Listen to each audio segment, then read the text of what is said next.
Chef Star Maye, thanks for coming in. Thank you so much for having me. So you're a chef from Mississippi, Alabama. You know, one of the two states that people aren't too proud to come from. Exactly. There you go. Now you know. What part of Alabama? I'm from a small town called Repton, Alabama, and it's in Conecuh County, Alabama. Small town. Super small. Like how many people small? Maybe like 800, maybe 1,000, maybe. Yeah. Like how many people did you graduate high school with? Oh, okay. I graduated from Excel High School in Excel, Alabama, and I graduated in a class of 80.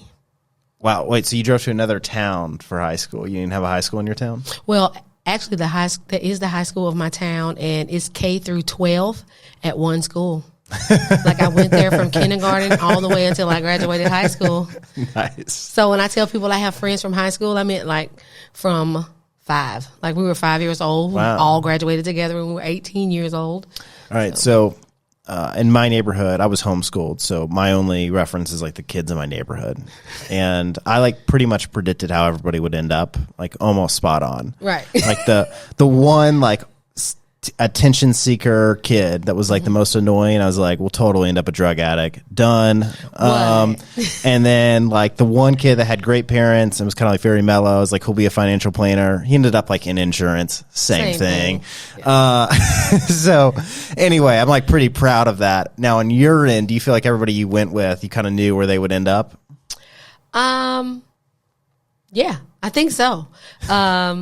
In that age group, I'm like, it was the 80s, man, and like we jumped off bridges and did like crazy stuff, and pretty much everybody I think would never leave town, never left town, and the people who like want to come and save the town, they're like saving the town. Like I graduated with this guy, and he's the principal of the school, so it's kind of weird when I would go to like events with my son because my son also to this school, K through 12, and it's still a K through 12 school currently today.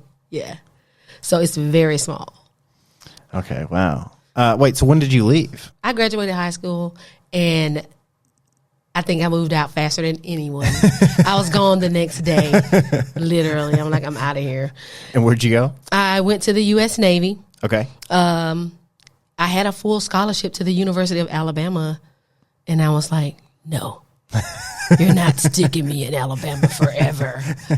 This is not a state that I want to live in for the rest of my life. Like, from a small kid, I kind of figured that I was bigger than the small town. I was always that weird kid. Well, like Alabama's this weird, they have one sports team in the whole state. Like, what a odd. Football. They have one college football team. Like, that's it. That's the whole state. That's everything. Yeah. They put a lot of effort into one thing, hoping it'll be the best. I wonder if what's his name? Who's your coach that everybody loves? I'm not an Alabama fan. I know, but everybody knows his name, right? What's Saban? Yeah, Nick Saban. Yeah, Saban. Yeah. I'm an LSU fan. I bet the guy doesn't live in Alabama. I bet he coaches there, then is out. Yeah, probably. He probably lives in Tennessee. He owns, you know, the music's, the Mercedes-Benz dealership by the airport. Mm-hmm. He owns that one. Really? He's like one of the owners. That's interesting. I mean, if you're going to sell a car, then yeah, and he might own, the ones in Huntsville and all the, he might own just multiple Mercedes-Benz dealerships. But anyway, people do look at him like he's God. It seems like, which is good. I mean, that state needs something. Yeah, legend. Yeah. All right. So you get out immediately, go to the Navy. Yeah. And stationed where? First, I was stationed in Dam Neck, Virginia. And then I left there quickly. And wait, what's the town called? Dam Neck. Oh, okay. Dam Neck, Virginia. I thought you said Dam N-I-G, and I was like, I don't think I ever want to get close to pronouncing that town. Dam Neck, Virginia. I was at school this is there. A little. Yeah, so I went to, of course, everyone goes to Great Lakes, Illinois, and we reference it as Great Mistakes, Illinois. For boot camp, and then after that, I went to Virginia, and then after that, I went to San Diego, and I kind of like sailed around the world a little bit. Cool. So it was cool. It was a cool experience. What'd you do for the Navy? I was an operations specialist, was basically ship navigations. Okay, so you weren't a chef in the Navy? Nah. I eventually did wind up cooking. Okay. But not there. All right, so yeah, let's lead into how did you get into cooking? Well, cooking is a family thing. That was, I come from a very big family. In Alabama, everybody's got a big family. It's kind of like a thing. So I had a very big family, and my grandmother and my grandfather and my family, that's what we do. Like, that is how love is shown where I'm from, is through food. So I tell people all the time that from a small kid, I remember 5 years old, I was stirring grits on the stove. She got my little stool. I'm stirring it around, giving it what it's got. It popped me. She was like, "Oh, baby, looks like your heat's too high." She didn't ever like, "Are you okay? It's a burn." Like, that's what I'm saying. Like, in the 80s, we didn't get that. We didn't get that kind of detailed care, I guess. Which is good. Which is good, because that made us very independent individuals. I'm a millennial. I'm the beginning. So that's always interesting.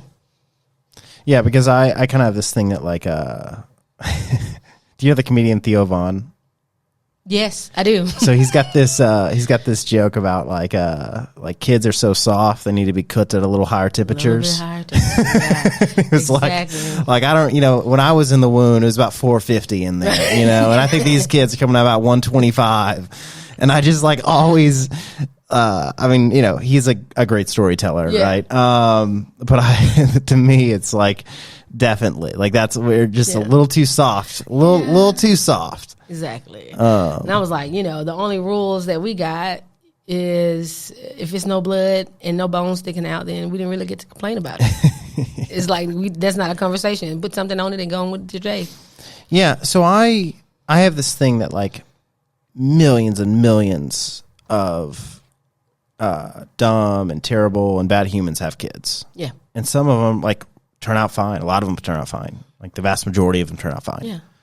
And so my wife, like, we just had our first kid. So it's like everything is like, I think it's a little loud out here. We should probably bring headphones for him. It's like, it's just like, or like, oh, don't run the vacuum on high because it might just be like slightly too loud compared to like running on meat. It's like a Dyson vacuum, right? It's like, if it doesn't hurt my ears, it doesn't hurt his. It's kind of like mine. Yeah. And then like he's got this bruise. He's like crawling, so he got this bruise on his face from like running into something. Yeah. And she's like, oh, and I'm like, it's like he's fine, right? Like this is what kids do. They crawl, they hurt themselves. Yeah. That's how and their body heals it. That's how the body works. Yeah. Like I don't know. I'm just like very like. It's not that I don't care. I just like understand that like wrapping my kid in like bubble wrap is not a good way because it's not. like he thinks that like hitting his head against a wall and it hurts and he cries for 2 seconds and he's fine, right? It's no big deal. But it's way different in the real world when people just like punch you in the face for no reason, right? Exactly. So it's like he'll be like it's not going to be in comparison. It's not going to be that bad. Exactly. So I agree with that. My kid's 21. Wow. I made it. I'm done. Appreciate you, brother. Call me for questions, but I'm done. I'm just in guidance time right now. Love it. All right, so you get out of the military, Navy. Is military a broad term that we can use across every branch of I feel like that's cool. Okay. Yeah, military. Yeah, so I did that. And then after that... How long were you there? I was in the Navy about 7 years-ish. Thank you for your service. Appreciate you. So that was cool. And then after that, I had a rough time when I got out. Like, it was very difficult. Like, life was like very surreal because when you're in the military, you're surrounded by so many people that's like-minded. They teach us all the same thing. So nothing, even if it's a little askew morally or whatever the case may be, you don't really focus on it because everybody is taught that. So we're just kind of fish in a school.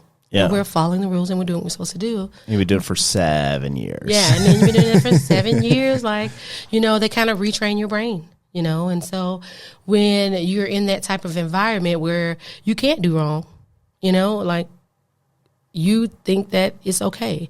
When you get out to just be thrown back into such an unregimented, you're so regimented. So to be thrown back out there into like the real world, as they call it, the civilian world, is very difficult. It's a hard process that I don't think people really truly understand is a process. I'm like, PTSD is a real thing that I didn't realize was a thing for me.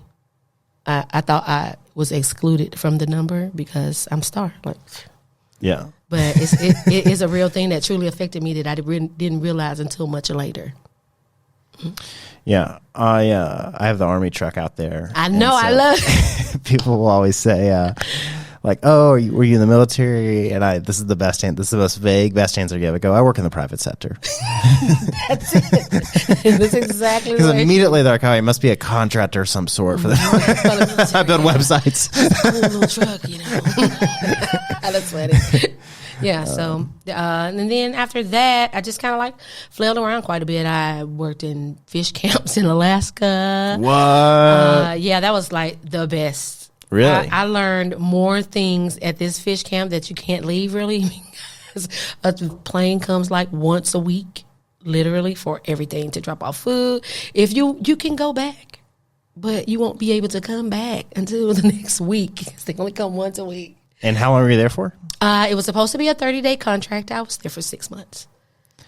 So it was actually cold when you were there, right? Very. Very. I tell people it's very interesting to go somewhere like that, especially as an African American. Yeah, there are a lot of black people in Alaska. I didn't see one, didn't meet another one. And then it's like weird because you're surrounded by all this snow. And then you look out and you're like, I feel like a fly in milk, you know, kind of situation. So it was interesting. I really got to learn a lot and meet, you know, being a small town girl from Alabama, I didn't think Eskimos were real. Yeah. You know, like. Are they?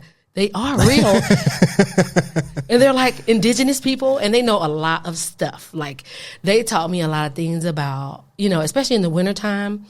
Like they taught me so much stuff. And I was like, okay, cool. So now I tell people that sometimes those kinds of things give me advantages over other chefs because they can't think of, you know, I don't care. Like, I don't care if I have knives. I don't care if I have spoons and forks. Like, I can create something where it'll work for me. Doesn't matter. Yeah. You know, I'm like, it's kind of crazy. I'm like a chef survivalist. Like, it's crazy. Yeah.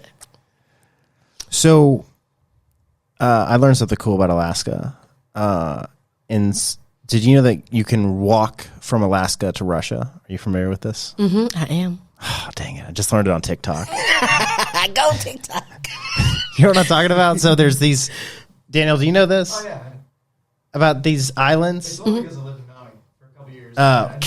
Okay, cool. Everybody knows this already. Well, it blew my mind. I told everybody. I was like, can't wait to share my knowledge. Right. Give it all up. They already know. It's so I watched that show, Gold Rush. Yeah. I love that show. I've never seen a black person on there now that I think. I've never thought about it till, like, I don't think.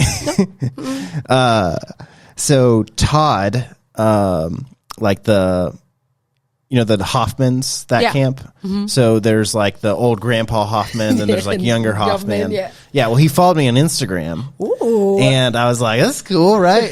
So I like messaged him. He's like, oh, I thought you were somebody else. That's even better. It's funny. There's a luxury gun company, and him and I both own pistols through them, or something like that. I think is how, like, they reposted one of my photos. He may have followed me, and anyway, I don't, you never want to write like big fan of the show because then I'm not like a peer anymore. I'm like a fan. Right. So I was like, I think I wrote something like, hey, are you thinking about getting a Cabot? Like, I have a few. They're really great. I was trying to have, like, a rich man conversation, you know. It's like one time I rented a Rolls Royce, and the guy was like, I've been thinking about getting one. What do you think of it? Oh, it's a great car. I really like it. It's awesome. That's funny. I was like, the seats could be better. I just made up something. Yeah. It didn't really hug me the way I thought. All right, so you're in Alaska for 6 months. Yep. And did you think you would go back again, or was that chapter's over and on to the next? Well, no, because that was my plan, was to go back. But I tell people with my cooking, I wanted to do something. Well, actually, I was running. I was running from life. Like, life sucked, and I didn't like it. So I was like, I'm going to just keep going cool places, doing cool crap till it gets better. So that's kind of like what I did. So after that crazy thing, then I'm like, might as well go cook on an oil rig. That sounds like that could be fun. So I did that. 21 days on the rig and 7 days off. And that's how it went. So I did that for a little while. Where was that oil rig? The Gulf of Mexico. How do you get there? A boat. How long does it take? It probably took us about 6 hours, 7 hours on the boat to get to where Every 21 days you were having to do a... Oh, yeah. We'll get out there. And then sometimes it depends upon if, like, I cooked. So everybody was my friend. You know, like, you have 24-hour shifts out there. You know, the kitchen closes at 10, but if you know somebody... Yeah, you might can get a sandwich at 2 a.m., you know? So I a lot of times got to fly out with the food helicopter. Oh, okay. Yeah, so I started, I was like, I don't want to wait on no boat. Hey, waiting 7 hours to go home. I'm finna go. I get sick in helicopters. Oh, man. Yeah. Well, when they're staying still is my issue. When they're moving, I'm fine. Yeah. Have you ever, when it's like, I've only been in a helicopter twice. So I don't know a lot. But essentially, sometimes like traffic control will ask the helicopter to stay still. Yeah, hover. And that's when I'm like, no. Yeah, and it's kind of cool because, like, out in the Gulf, they don't fly very high.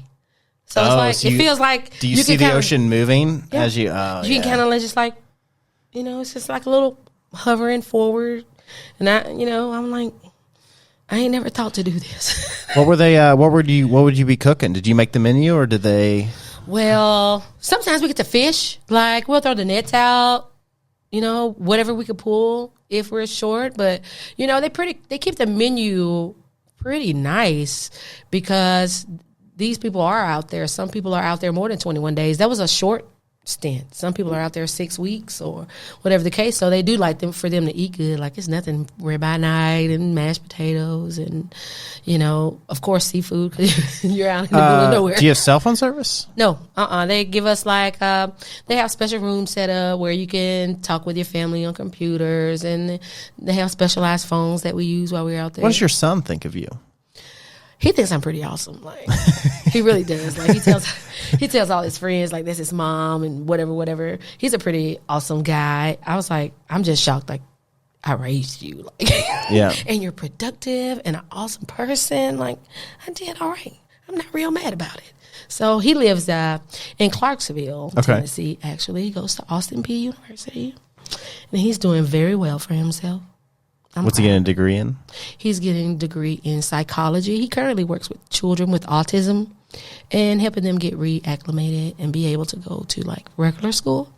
So that's what he does right now. But that's, like, his real job. But he's also very creative, and he's a makeup artist, and he does very well with his makeup. So he just bought his first house, and, like, he's really, like, taking adulthood by storm, and I'm really enjoying watching him. And I think that I, as a parent, wanted to be the best parent I could be. So I kind of put, like, a lot of my life things on hold to be a good parent and to try to give him the best stability that I could. So now that he's, like, out living life and doing his thing, he's like, you go, Mom. Like, you do your thing. He was like, I want to see you on TV every day. I want you to do something every day. So he is really, like, my number one fan. I love him to death. That's awesome. Yeah, he's an awesome kid. All right, so oil rig. Yeah, oil rig. That was fun. How long were you there? I did the oil rig for, like, on and off for, like, maybe, like, 3 or 4 years. What? I liked it. It was good for me. I come from a very big family, healthy family life, like, you know, that small town life. So, like, my kid would just, like, hang out with my parents or whatever. I come home every week and I'm like a superstar or whatever. I was like, at that time, I'm not realizing that I'm running from what I was doing before this. Yeah. So I tell people that there are lots of gaps of when I actually got to spend time with my son because I didn't realize I was running. I was like, finding that out was probably, like, the most difficult because, you know, as parents, we do, like, everything. I feel like I'm doing everything. You know, I'm a single parent, trying to do everything. And I had to realize that I had some major shortcomings. Like, if this kid was going to be phenomenal, I really need to buckle down and get myself together. But that took a few years. You know, I got out of the military. It probably took me maybe like 7 or 8 years to get myself together. So... how did you date anybody? Is dating a thing? It seems like, because, like, you don't date in the military, do you? Or is that a thing? I don't know how this works. I mean, it's hard, right? Yeah, it's kind of difficult. And then I feel like oil rig in Alaska. Not so. Well, not so much. Now that I think about it, I'm like, not so much. I need to do better with this. Yeah, and then I tell people, especially with me, I'm pretty free-hearted and free giving of myself or whatever the case may be. So I haven't always had healthy relationships. For some reason, narcissists love me. So I guess I'm like, that seems to be a thing for me. So my dating has not been probably the best over the years. Well, I just meant like time. I'm not trying to get into your dating I ain't no life, time. But I'm just saying, like, it seems like you worked a ton and you did very odd jobs that make dating hard. Is all I was trying to ask about your dating life. Oh, yeah, that's true. I mean, I was married for 8 years. Okay. That's my longest relationship ever, like 8 years. I'm like, ugh, that's a long time to like somebody. And it was great till you didn't, No, we're still like great friends. I love her to death. She's an awesome person. And I still talk to her maybe 2 or 3 times a week. We're friends. We just like, you have to get to a point where we grew apart. And I was okay to admit that. I'm like, I don't really like where this is going. Like, I want to do something different. Yeah, I mean, it's like all about like what's the goal of marriage, right? Mm-hmm. Like, so like to me, it's almost like fulfill a contract. Right. So it's like, even if there's not love, and if there's like whatever's going on, I made this life commitment to God to be with you. Mm-hmm. And a lot of entrepreneurs tend to just hop onto the next best thing. So they don't believe that, really. I guess that's exactly what it is. It is a commitment. I am saying that I am going to put myself in a place where I get to know someone explicitly, and they are saying that they will do the same thing for me. And that kind of commitment takes a lifetime. You can't do it in a couple of years or 10 years. It literally takes all of your life. Like I tell people, I just lost my mom in January. Sorry to hear that. Oh, that's okay. I lost my grandmother in November, and I lost my aunt in April. But what I have found is that all of those people, my grandparents were married almost 60 years before my grandfather died. My parents were married 45 years before my mother died in January. So I've only ever seen the work that goes into it. And some days somebody was at 90% and the other one's at 10%, and like, I don't even like you. And some days it's 50-50, and some days it's 60-40. It's very rare that you're going to be equally yoked every day. Like, that's unrealistic. Yeah. You got to think, you got to look at everything over its sphere of time. Exactly. Right. So like, that's my whole issue with like this summer when all like the BLM stuff's going on, they're like, silence is violence. And it's like, okay, well, some people need time to think about things. Right. Sometimes processing is like good. It's this idea that's like, if you don't make action right now, it's like, let me let you just see what's going on, right? Yeah, let me think on it. And so I think that's for everything is like, so if you look at to look at a marriage from like a weak standpoint is like a terrible idea, right? Some people are like longer term thinking, and some people are very in the moment. And so it's just like that there can be a struggle there where somebody's like in the moment. So they only think about like now and the future, or really now. Mm-hmm. So if things are bad now, they're like, oh, they're bad forever. Right. Forever and ever. Like you can't do any work to make it better. Yeah. And I'm just like, I don't know. I'm a weird guy in the sense of like, I look at everything from like very high up. Right. So I'm like, okay, these are two people that don't have any addictions, don't have any, like, are not abusive, and they believe the same thing about what happens when they die, that they'll go to heaven. So it's like generally this should work if they can just commit to making it work, right? I look at it at that high level, and I think where people get maybe very unhappy. I know nothing again, but I read a lot of these books and I've studied this a lot. But it's like, I think we're getting a lot of people unhappy is when they get really, really into the weeds. And it's like every decision matters. Right. And so, from the happy marriages I've seen, it's that they're able to look at the course of a marriage as a whole. Right. I hope to be married forever. But if, I don't know, my wife killed me or something happened. I For letting your baby bump his head. yeah, for me not caring that he bumped his head, so she murdered me. No, kidding. She'll listen to this podcast, so maybe.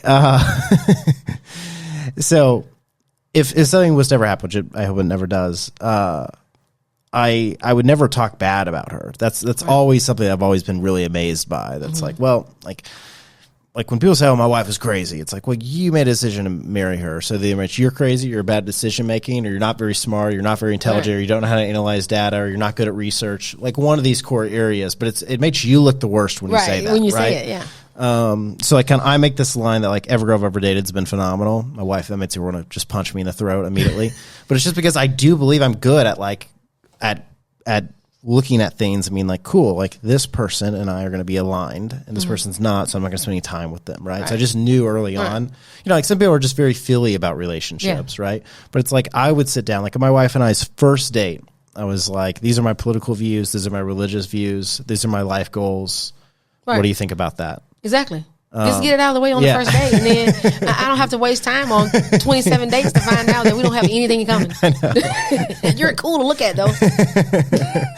Yeah, that's why I think Bumble's great, because like I think attraction is like a great starting point. Yeah, because I know a lot of people that are with people that they really love the person, but they're unsure about their attract. If you're unsure about if you're attracted to them, that's never a good spot to be. It's never gonna work. If you're worried about that now, like, what are you gonna do in 6 months? Yeah. It's funny because like I think like women's expectations, like what women think a guy wants, what a guy wants, are always way different. And that's like super funny to me. Because like my wife, like she just had a kid 7 months ago, and so her body isn't the same as it was. Right. And I love it. Like, I think it's great. Like, I don't see any difference. But she is devastated. Yeah, because to her, it's like, I mean, she still works out twice a day. It's like all the things, but it's like, well, she works out once a day. Used to work out twice. It's like, you know, it's like to her, it's like, oh, I'm awful and I'm fat and all these things. I'm like, well, I don't think that. And like, I feel like I'm pretty honest and blunt. So I feel like I would know. Right. If there was something wrong with it. Yeah. You know, because you like, I don't know. Women are hard on themselves, which is probably not their fault. It's probably a lot of just society pressure. It is, certainly. Which, you know, is, I guess, you know, you made a decision to be on social media. You made a decision to think like Kim Kardashian was attractive. Right. Here's something weird. Maybe you'll have insight on.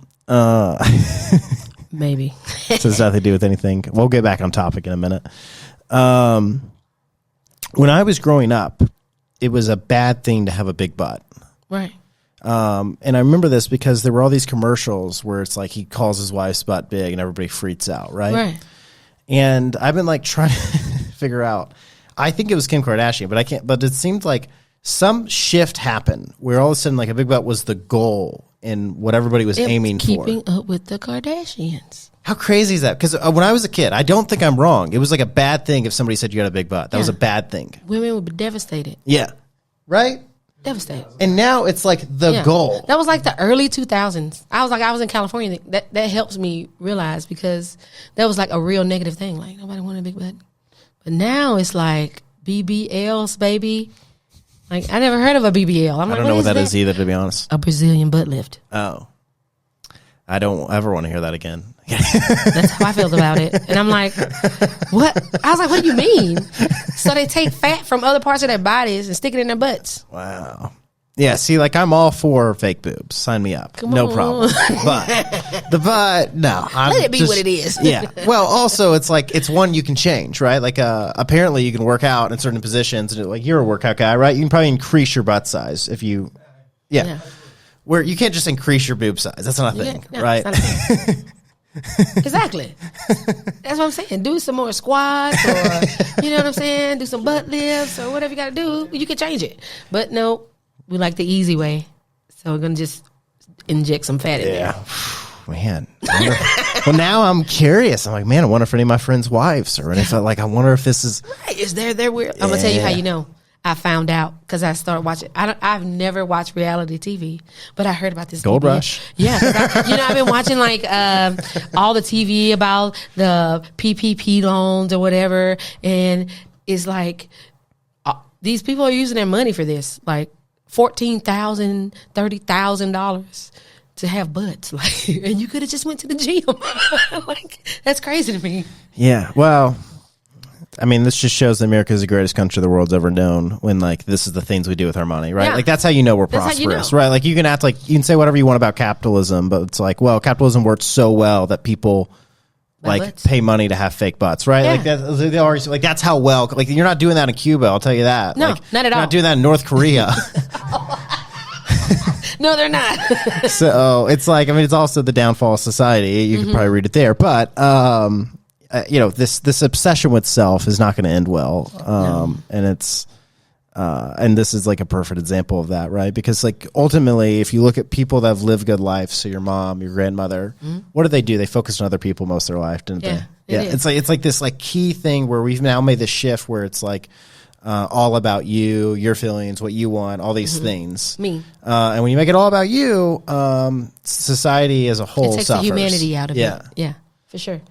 I tell people all the time, like, people come to Anzie Blue and they're expecting, whatever. I'm like, no, I'm building a community here. It's not a restaurant. It's not a coffee shop.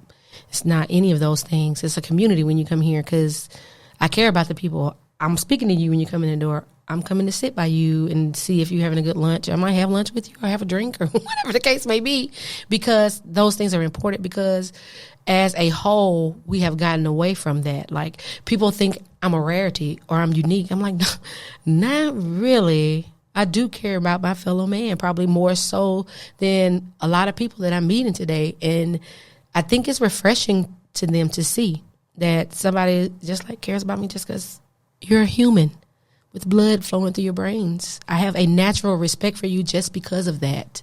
Yeah. Just in general. So like, there's something that people are just not doing. All right. So I So pride myself on that. after oil rigs, Oil rigs, yeah, back on topic. Yes, I left there and then I decided to live in the Panhandle. Woohoo! Orange Beach, Alabama, Perdido Key, Pensacola, Florida. okay. That's where I was. I was there about 15 years. Okay. How old are you? I know Old enough. I'm not supposed to ask this, but I mean, I thought you were like 35, so I'm just very Ooh, well, confused. thank you, boo. I appreciate it. No, I've been past 35 for some years now. Just very confused. Yeah, come on, 40 plus. We're not going to say what the plus is. But it's Well, I mean, plus. I guess so. 8. Yeah, I mean, because I'm just thinking like, okay, if you're military 8 years, you're there 7 years, and then you're this for 4 years. I'm just like trying to like, then you're yeah. like, then I'm I'll in be Pano for 15. I'm like, Yeah, I'll be 42 in June. okay, Yeah. well, you've done a lot in your 42 I years. try. I tell people, I'm one of those people. I tell people, I work at Anzie Blue. That's my like main job. But I got probably 5 others. I probably got 5 other things I do. I got a nonprofit. I help out in the community quite a bit. I do all of this. I still do like catering and all this stuff.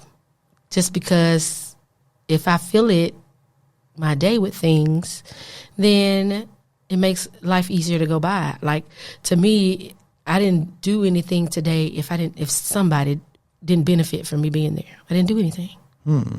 I tell people I have a motto. It's going to be called dying empty. That's like my new goal in life, is that I am constantly filled with things, but if I never share them, then what is the purpose of them? So my goal is, like, before I die, everything that I know, I want somebody else to know it. I don't care who it is. I want somebody to know so they can carry it on. They can keep going, because this kind of attitude is, I have developed this and made it a thing. Like, when I first started to decide that I'm going to be a positive person, I'm going to be a light regardless of what happens. It was very difficult in the beginning, because you have to change your entire way of thought. Yeah, I mean, it's like if you look at kids that were abused, always like 90% of abused kids end up with altercations with the law or something. I mean, it's just like insanity. Yeah. And it's just because like, it's the environment. It's all you know, like it's all you know what to do. Right. Like Steve Harvey's got this thing where if you plant like a oak tree in a 1 foot, what are these called? Container. Right. Pot. Pots, There we yeah. go. Like, I feel like I should, that oak tree can't do anything because its environment is not right. But But if you throw it in like a field, that's where it can shine. That's where it's like, you know, it's got space to be able to do what it needs to be able to do. I agree. And I agree with that too. Okay, so Panhandle 15 years. I just got back from 30A, and that's Panhandle, right? Yeah. It's around there. And I was very unimpressed with the food. See, I don't drink, so I actually that makes it. You got to be drunk actually to enjoy care food. about the food. Yeah, I actually like really care about the food. But I did have a lot of really good breakfast spots. Yeah. I just wasn't able to find a lot of good dinner spots. I'm trying to think how hard I really looked. It's like all the breakfast spots also serve lunch and dinner, and I don't want to go there twice, you know. Right. Anyway, so you're there for 15 years. Yeah. Did you cook for any billionaires? There's a lot of rich people in that area, it seems like. I mean, I worked on this place called Ono Island, and it's a very exclusive island where only the richest of the rich and the best of the best hang out. So it's weird. That's not where I vacationed. I don't know. Well, you need to catch up. Yeah, I don't know It's exactly what happened. It's a very exclusive little island. It was so like crazy. We had to park outside the gate. You like islands. I do. Yeah, I like exclusivity, and I'm like, I tell people I am learning how not to be singular, like just me. It's always been just me and my son, just me and my son. But I'm like, I need to stop. That's becoming a problem now that I've gotten to be this age that I want to be by myself. Like, I have less issues, less problems, less all this stuff, or at least that's the way my mind has set it up. But that's not true. The humans are meant to be together. But they also need to retreat and fill up. At the same time. So I was like, I got to figure out the healthy balance of that. All right, so island, exclusive. Yep, Ono Island in Perdido Key, Florida. How do you get there? How long does it take? It took me maybe 30 or 40 minutes to get to work every day. Okay. And then even once you get there, you can't drive in to go where you're going. They have to take you. You have to have all these special passes and all this stuff because the people are exclusive and they want to just like live their life and not be bothered. All right. So you got there and... Yep, I did there. And then after that, working in Florida in that kind of area, Florida is very tourist driven. And because it's so tourist driven, you really only actually get to work from April to September. Once September comes, if you can squeeze in, between 10 and 20 hours a week, you're doing great. Like, that's every restaurant because there's nobody there. There's nobody to eat. It's no purpose to have that many people. So it's very devastating to life to be able to have to live that way. Like, I'm worried about my rent in December and June. So I have to make sure that I can take care of everything I need to take care of for those months, that it'll be slow until April comes again. So living that life was very difficult. So I got tired of it, and I was like, I'm going to go somewhere else. My brother lives here in Nashville, Tennessee, and he was like, hey, the food scene's getting better in Nashville. I'm like, whatever. He was like, just come see. I'm like, okay, I will. So I came and I visited for like maybe 3 or 4 days, and I'm like, it's pretty nice. I was like, you know what? If I get a job while I'm here, I'll just come back. And that's what I did. I got my very first interview I went to, got the job. So I moved here the following week. I moved in with my friend and went to work. And since I've been in Tennessee, I've done things I've never done, like working at country clubs and resorts I never thought to do. I never thought to do that. Yeah. But once I got here, that put me in a unique position to be able to, I had a particular set of skills because I also butcher, seafood and beef, which is, they're like, everywhere I go, they're like, yes, we make steaks here. I'm like, okay, good. Lovely. So that also, so that was interesting for me just to see how, and then I didn't even realize when I go to get jobs at country clubs that they're exclusive. Like, these are like the most exclusive country clubs. Like, I worked at the Governor's Club in Brentwood, like really hoity-toity people who work there. They go there. That's their getaway. And I never really been there. So to be able to see that type of atmosphere and how creative you are allowed to be with the food, because it's not like a restaurant. Like, they don't care about food costs. They pay their monthly dues and you buy food according. Yeah. You know, so to have a $50,000 food budget in a month, like you can create some beautiful things, you know, with that kind of budget. So it was very nice to be able to expand my mind in that way. All right. So now we're at country clubs in Tennessee. So I guess this is like 2015 now. All right. Now we'll just skip ahead. When you're like, I'm going to open my own place. Right. When was that process? When did you go live? Take me there. Well, I was working in Clarksville, building out a kitchen for another company, and my buddy called me, and he's like, hey, what are you doing? I was like, well, I just finished up this project up here, so I'm taking a couple of weeks off, and then I'll reassess and see what I need to do. You know, this is like after the pandemic. I already been off work for however long, traveled all over the U.S., helping my friends build their businesses so everybody that I know didn't lose everything that they had. So now I'm back, and he's like, can you come help me? And I'm like, sure. What do you need? He was like, I need help building a breakfast menu. He's like, I don't really do breakfast. He's a country club guy. He was like, I don't really do breakfast. I'm like, yeah, cool. So I went in and worked with him for a bit, and worked out that he just didn't work out at Anzie Blue. Like from that kind of background, it's really hard to think plate to plate when country hood clubs have such big budgets. Like now we are working on like, you got to make this plate at like $20. You got to make it like a $20 plate. Can you make a $20 plate and not a $120 plate? Yeah. So he was having a hard time with that line. So I eventually, the owners were like, hey, can you just like do it? I was like, sure. So you just kind of were given a restaurant? Yeah, pretty much, yeah. They were like, can you like, do you know about all? I'm like, yeah. I was like, I pretty much been kind of like running things for him until he could get his feet underneath him, but it never really landed. So such a nice way of putting it. Yeah, so I will help, and I was thinking that it would be short term or whatever, but no, this May will be a year I've been there, and it's busier. I swear, I'm like, it's not going to get less. It's only going to get more. And right now, like, the weekends, you can't even eat there without a reservation. Like, there's no way to get in. I wish I could feed everybody that comes in there. Like, the disappointment I see on people's faces as I'm walking through, and they're but like, me, I could call you. Oh, yeah, you definitely can call and be like, me and the wife and kid coming. I'm like, oh, cool, I got you a spot. That's my favorite thing to do is cut lines. Exactly. Like, well, I drive an army truck, so it's like we got two options. Your move, I'm getting you. That's funny. Yeah, so, I mean, it's those kind of things. Like, I do offer, like, the bar. I'm like, we're not going to reserve the bar, okay? Let the people who walk in eat at the bar. That fills up in 9 seconds, right? 9 seconds. And then I got 85 people standing over here with coffees waiting on a seat at the bar. Do you want to do a breakfast cook-off? Yeah, for sure. Cool. I just found I'm in an Iron Fork competition.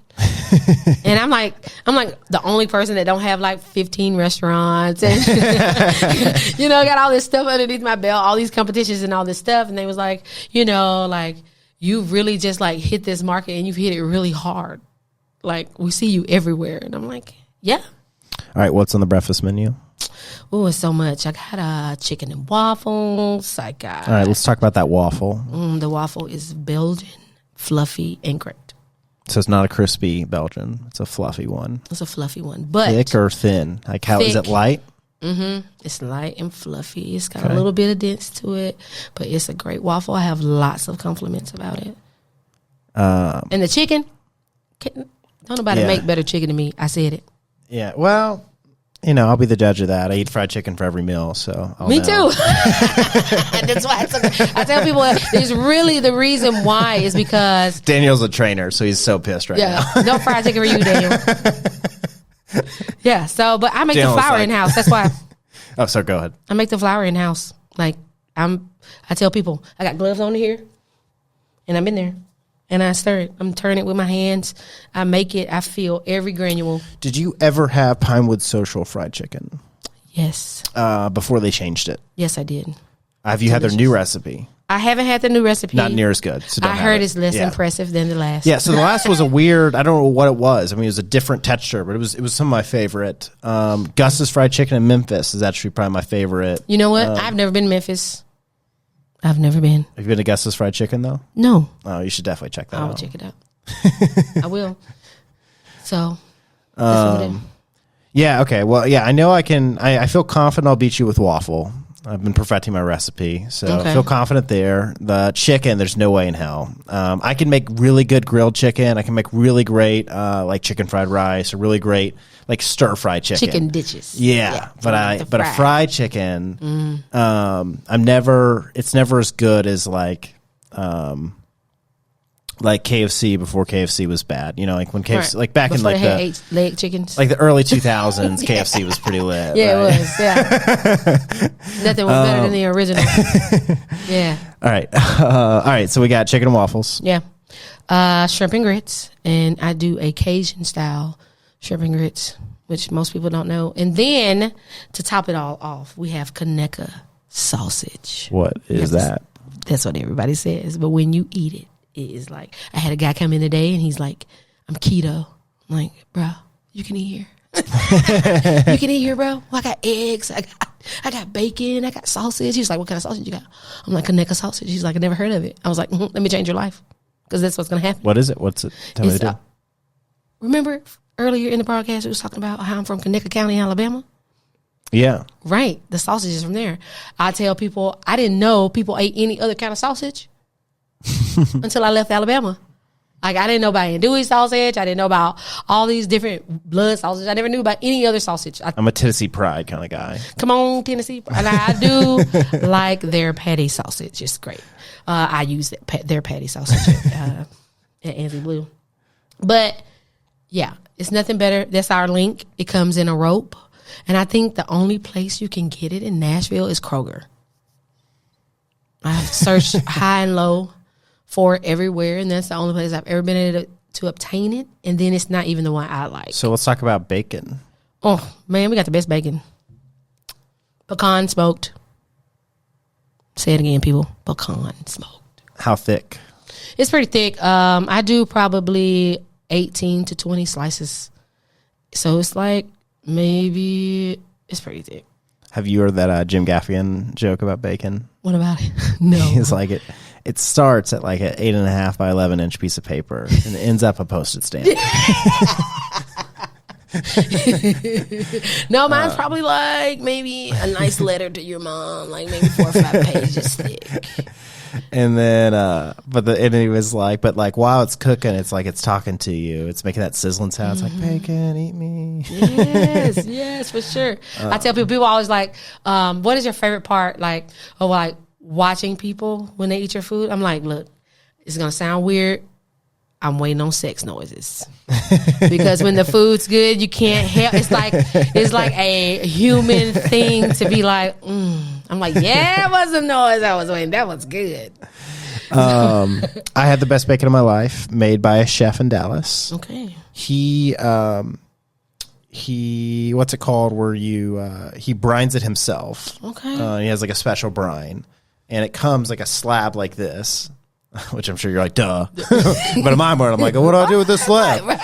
And it's I guess there's brown sugar in the brine. So he's like, you got to cook it on low heat and you got to flip it nonstop. So there's no letting it sit. You're flipping it. You're just flipping and flipping and flipping. Right. It's the best taste of bacon I've ever had in my whole life. Okay. I will get you a slab of it. I'm going to say, yeah, hook me up. I like bacon. I'm from the South. All right. Now, biscuits. Do you have those? We do. What kind of jams do you got? We actually use a jam company from Kentucky. I try to keep a lot of things local. It helps all the small businesses. So we do, we got pepper jelly, we got strawberry preserve, we got. Okay. Because you know what makes me just livid? What? When I go to a restaurant, I get a biscuit and then they bring out Welch's in a plastic jar. Oh, the worst. And it's like, why would you do this? Why would you destroy your food like that? Yeah, and then it's also weird that they never really Biscuit Love, right? And I'm kind of tied in with Fresh Hospitality, so I have nothing but good things to say about Biscuit Love. Lovely, right around the corner. But the thing about Biscuit Love, and their biscuits are great. I enjoy their biscuits, but it's not like they have like a menu where there's like jams to choose from, or when you order a biscuit, they're like, "What jam?" Like for some reason, people treat biscuits and jams as separate things. But they are a family. Like the biscuits always got to have jam on it. See, that's that marriage we were talking about. The biscuit and the jam is a marriage. Like you got to have the two. All right, so you got biscuits. What else you got? We got some crazy stuff at Anzie Blue. We got the King, which is like, Elvis's sandwich, bacon, banana, peanut butter sandwich. But I just took it a little step farther, and I deep fry it in like a tempura beignet batter, and then I top it with a blueberry compote. So basically, it's just like Elvis's sandwiches, kind of elevated a bit. So it's really good, because people like peanut butter and jelly, but I'm like, jelly's not going to fry good. What can I do to throw it on top? So we make a great blueberry compote in-house that we put on top. It's delicious. How big is the space? I haven't been there yet. Oh, it's a small space. I mean, we only seat about 80 to 90 people at a time. Now, what are your thoughts on like ghost kitchens? I like them. I mean, because you want to be able to serve everybody. That seems the way to do it. Yeah, it seems it's just delivery. Yeah. That's a good way to go. And we actually do a lot of to-go and delivery. Like, I tell people we're not on, like, Grubhub or DoorDash or anything like that because that was murdering us. Like, we could barely get the restaurant food out with to-go food. Like, I'm like, we have to cut that all out. So now we only bento box. And it works out pretty well with us. Because when you have enough kitchen space to be able to do it again, the way to do it is build your own booking platform and then integrate DoorDash, because then there's taking none of the fee and you're just paying DoorDash $5 to deliver. See, that's good. But see, I like Bento Box we're currently using because it costs me nothing. It doesn't cost me a dime. They actually... they do all of that part. They just ask us to sign up as a partner, and people order it through the website, and they deliver it. I think that they may use DoorDash, maybe. Do they upscale your prices, or how do they make money? I'm not sure how they make money. I don't care. When he told me it didn't cost me nothing, my part was done. I don't care how he makes his money. That's not my problem. That's my monkey. Exactly. That's not my monkey. Not my circus. So once that was over, it was over. Yeah, so I'm not sure how they make money from it, but I'm glad that to use their services because it allows us to be able to, get more profit, and that's really what it's all about at the end of the day. And mine is just the love in my food. Like, so is there a second location coming? I hope it's 25 locations coming. No, no one has said anything to me about it. It's pretty popular, and I think that it will do great. And, even local open and another one or two here in Nashville will be great. But I also feel like it's a great fit for different markets. Like, it's not just, right now we just are one lowly little guy. But I feel like we have the potential to be able to be, one of the long-standing guys in the game in the breakfast area. Because I tell people, like, we do breakfast, brunch, lunch, 8 to 6 every day, 7 days a week. Like, I don't know anybody else doing it. Most breakfast places are usually closed on Mondays. Like, Mondays is a huge, that might as well be a Saturday or Sunday. Monday, because so many places are closed. They have very limited things to do. And then the location that we're in, the doctors and the nurses, like, coffee. Yeah, so I'm always amazed that people go to like franchises are weird to me because I don't go to them. And I'm a businessman and I know people that don't, and so it's just weird. It's like I don't know why anybody. It seems to be like my parents' generation. They only trust it if it's like a franchise, which is even more insane. But we'll go there later. So when I see like what's the morning something? What's the company, a franchise breakfast company? Snooze is a franchise breakfast. Well, they're good, but what's another place? I don't know. That there's like they're all over morning. What are the breakfasts? There's one in Brentwood by. There's one in Brentwood. There's one in Franklin. First Watch. Oh yeah, they got one in Berry Hill, close to my house. All right, First Watch sucks. It does. The food's not that good, and the service always sucks. And I'm every time I go there, not to eat because people host a meeting there, and I'm there for a meeting. Right. I'm just like, people are only here because there's just not a better option, right? Like, period. Like, I enjoy the Perch in Brentwood. The problem is it seats 9 people, so it's impossible to have a meeting there. Anyway, First Watch sucks, but I like every time I'm there, I'm like, everything's average. Everything's average. Yeah, and I'm very popular in Franklin and Brentwood. Like, I have Filled the to the most brim. people. Filled to the brim. I have the most people in the world coming to Anzie Blue. I'm like, you coming all the way from Franklin to Hillsboro Village for breakfast? They was like, yeah, we really like it or whatever. Because it's very, when you come, you'll see. Yeah. But it's one of those kind of places. Like, we got bottomless mimosas and Bloody Marys and flights of coffees, and so you can come there and it's nothing to have a meeting. We got a private dining room. Like, you didn't have a meeting, do it, fine, we don't care, do your thing. Yeah. But anyway, I mean, when I just see First Watch being successful, that would be my motivation to start like 20 of these. Oh yeah, for sure. And then I'm like, I'm controlling the menu at all 20. Don't get it twisted. I might hire a chef or something. Like, I tell people, like, to me, and growing companies, because this is not the first time I've been on the ground floor of something and grew it to something. So I'm like, look, 70% is me, 30% is somebody else. That's how we're going to do it. Yeah. So that way, if I do have to bring in chefs at locations, they get some freedom and get to have some creativity too. But I need to know that the main things are the main things, and those things are great. Yeah. See, I mean, I run a design agency, so it's the same thing. We'll sometimes bring in a really great designer, but he won't be able to like he'll send a design for business cards. I'm like, hey, the font's too little. And he's like, well, it's the same size font. It was scaled down for a business card. I'm like, I don't care about your design reason of why you love it. It's too small. And they'll like fight me with it. I'm like, I can't read it. Okay. Like, I don't care I know that what it says. Yeah. So sometimes designers are just like really snobby, and chefs I'm sure can be the same way of like, oh, no. I want my avocados this way. Yep. That's true. We are kind of diva. I mean, they're all divas. I think that I'm not as bad sometimes as some of the people I've worked with, even just like work with in life. I'm like, I'm not that bad. But then my staff's like, chef, I don't know. You kind of do. And then I'm like, I even went to. Are y'all having waiter shortages? Y'all having shortages of people?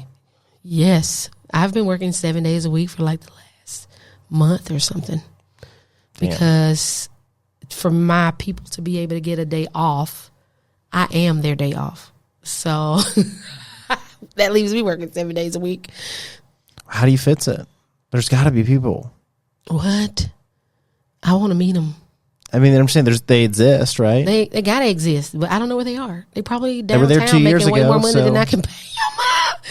Downtown kills me, man. I don't think so. People don't like to park down there, so that helps me out sometimes.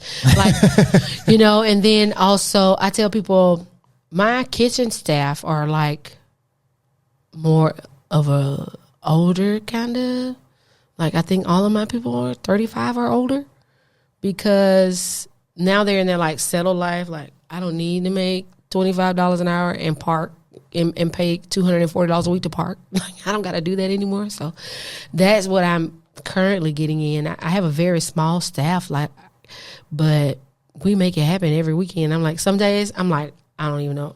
The 4 of us rock that, like, and I'm one of those bosses. I like hanging out with my staff, so I'm like, let's go have drinks because it was a rough day, So and your day finishes at 6 o'clock, right? So it's like not, pretty easy. Yeah, it's not really that bad. I'm like, we only work 10-hour shifts. Like, it's hard to break 10 hours into 2 shifts. Yeah, like, that's hard to do. So I know a girl that's always complaining about, like, she works downtown at a bar. Has worked there for a long time, and she, so when she goes out with her colleagues, she's there till like 3 a.m. She's leaving at like midnight. Right. And I say, no, I knew this person 10 years ago. I just still follow her on Instagram. I don't talk to her, but she posts a lot on Instagram. And so it's like, oh, I can never find a man, like, blah, blah, blah. I'm like, well, duh, you work at a bar. You come across nobody, right? No one. Like it's such a, I wish people like understood their circumstances. Yeah. Like, it's like me, like, being like, man, I don't know why I don't have any friends when I was like 16 years old. Well, yeah, I was homeschooled. Yeah. Like, of course I didn't have any friends. Like, I never asked that question. It was very obvious. Yeah. Like, hilarious. Yeah, I'm like, dating, what's that? Not good at that. Yeah, but you get a lot of fulfillment out of your work, which is always good. I do. I really do. And my dog, like, he's like happy to see me every day. So What kind of dog do you got? Is it a little dog or big dog? Big dog. Okay, good. I hate little dogs. Yeah, Dogo Argentino. He's a big boy. Oh, my best friend's got a all white Dojo Argentina. Ooh, fancy. Yeah. See, nobody ever knows what kind of dog it is. I'm like, Oh, yeah. My yeah. apartment complex is like, we don't accept pit bulls. I'm like, he's not a pit bull. Yeah, but his head's 3 times bigger. Right. Does he have a His head? shit. Yes. He's got that crazy chest, crazy head. Yeah. He's a crazy looking little guy, you know? Does he got the pointy ears? Yes. The clipped ears? Mm-hmm. No, he didn't clip. We didn't Oh. clip him. He's very attentive, and I didn't clip his tail or anything, so it's like massive, and it like beats everybody up who comes over. Yeah, 'cause he's so a- he weighs about 110 pounds. He's Yeah. solid muscle. And my boy's 120. I wear a bunch of loafers. I'm a loafer guy, and I do camo patterns. And when I'm going over to my friend's house, I had to tell myself, like, oh, I can't wear these shoes because Right. if he sees my camo pattern loafers, Loves him. just just his giant paws just and Yeah. like the best is like he almost killed a dog. He's not aggressive, Right. but like he was like playing with a dog, and a dog like I guess like bit him or did something that wasn't like a playful bite, Right. and he just like flipped on top of him and pinned him down. I tell people like they are the most gentle, loyal dogs. Like they're not the smartest tools in the shed, but if you continue, Oh, his on- is. Yeah, if I continue on with the pattern of something, like I tell people he rings a bell to go outside. Like he's gonna go outside. He go hiss his little bell and like I'm ready, you know. And I'm like he likes because I Is am he one super fast? Yes, very. I have to take him to the off the leash park at least 3 times a week. I'm like, I really need to get a house now. Like, I only moved to Nashville in September of last year. Okay. I was living with my son in Clarksville. Okay. And then I found an apartment. But I'm like, now it's house time because you're driving me nuts in an apartment. So It's my far too friend small. got the shittiest house in East Nashville. Yeah, that's what you do. And he didn't buy it. He's renting the shittiest house because it had the biggest backyard, and he lived in an apartment complex, and he was paying like $70 a day for his dog to go like a doggy daycare because he wanted to be able to run. So he lives in the shitty house, so his dog has a giant backyard. Yeah. That's the guy with the Dojo Argentina. Oh yeah, they gotta have space, man. They got. I want a mastiff. Ooh, those are nice too. Like a crazy I want the biggest dog you can buy essentially, but my wife is very against that. We have a cat, one-eyed Tommy. He's a gangster. Come on, gangsta Tommy. Yeah, I mean, do you know like 12 South Ed Chill area? Yeah. So like I used to live kind of like near the projects, like one street over from the projects there. Okay. And Tommy used to kind of hang out on the block. And now you got no eye. You know, my neighbor had 28-inch rims on his Impala. And sometimes Tommy would sleep inside his rims. So Tommy knows the setup, right? He got it. And then he lost his eye in a fight. And at that point, I adopted him and got him neutered, which they clipped his ear when you neuter him. Right. And it's like, okay, he's already got one eye. I don't think this is necessary. Right. He already is off balance. Yeah. For sure. But yeah, I'm over in that area quite a bit. I like eating over there. I found a new little place I like, and they got some whipped feta, and I'm a fan. All right, so I Googled you, and I feel like I saw something around, what were we talking about yesterday? It's not THC, it's... CBD. yeah. You're involved with something in CBD, right? Yeah, we're a CBD coffee shop. Okay. Yeah, for sure. Put it in your beverage. It does make you feel great. We sell gummies and bath bombs Now, and lotions. The second it was legal, like just full-on marijuana, would you sell all that, like the day of? I'll probably have a location already ready to be a dispensary by then. If they were like, go tomorrow, then by next Friday, I will have a shop. So, what is the downsides of CBD in your opinion? Who do you think should not take it? No one. I think everyone should take it. And why is that? Because I think that in the society that we live in, the pressures and things that we go through, that sometimes it's hard to decompress. And this is definitely a tool to be able to get you there. I mean, it's just basically like a state of calm. I tell people it's great for kids. It's great for your pets. It's like, it's all natural. Like, it's really hard to... Okay, so I have this gripe with the word all natural because it means nothing. Nothing. So is it USDA organic or is it like ours is USDA organic. Okay. Yeah. Because there's a big difference between natural. I mean, like Welch's puts natural. Yeah, but it's not. Yeah. Organic is my word. All right. So what are we doing with what's it doing to your brain when it enters your body? Well, from my understanding, because I'm not a scientist, I'm just a regular cook guy, is that it basically takes your brain from a heightened level and creates focus and creativity. So it hits those parts of the brain versus it's just really focused on those parts of the brain. So if you want to go out and do $1 million deal, I would say don't probably take the CBD. But if you need to decompress from that deal, take the CBD. See, this is my issue of why we should never give that to kids. Okay, go. Because a kid's brain is not going to fully develop if they're a guy till they're 35, if they're a woman till they're 30. Agree. So if we're doing things that fuck with the way their brain is firing, right, that's not good. Right, but let's give them Ritalin and all those crazy fucking drugs. Well, no, I'm for giving them fucking nothing. I'm down for that. I tell people when I was growing up, so if the argument is give them CBD or give them Ritalin, I'm going to go with CBD. Of course. But if the argument is give them nothing or CBD, I'm going nothing. Nothing. Yeah, okay. Exactly. So, I tell people, when I was a kid, we didn't have all that. No ADHD, we didn't have that. They didn't label us that. We were crazy and jumping off stuff. Well, that hadn't been created yet. It wasn't created yet. Look, pharmaceutical companies are not greedy at all, right? No, they're all non-profit. Are most pharmaceutical companies non-profit? I mean, this podcast is sponsored by Pfizer, so obviously, we know how generous the pharmaceutical industry can be. Yeah. I mean, what great people, right? I mean, we can all agree. Just what, especially Pfizer. When you get vaccinated, make sure to get the Pfizer, guys. I got to do this little ad run real quick. So, guys, the new CDC guidelines just came out that we wrote. I mean that the administration launched, and if you're over the age of 50, got to get the second booster. And so we just want to thank Pfizer, keeping everybody safe. Pfizer's awesome. But if there was, but if there's Baylor or there's, I don't know. Okay. Anyway, so it's my thing is that none of these things existed then, and they still don't exist. Right. You sometimes have wild kids. You still have kids that have mental health issues. And you have these things, right? But what we have is we have soft parents that don't want to be parents. Right. So therefore, their kids aren't in line, right? If my kid mouths off to a teacher, which I'm going to private tutor, so that's not going to happen. But if he does, I'm going to beat the shit out of him, right? Totally okay. He's my kid. Yeah. But a lot of kids, they just let the kid do whatever. Oh, he's a train wreck, and then let the school deal with him. Right. And then the school's like, okay, let's just give him drugs to calm him down. Right.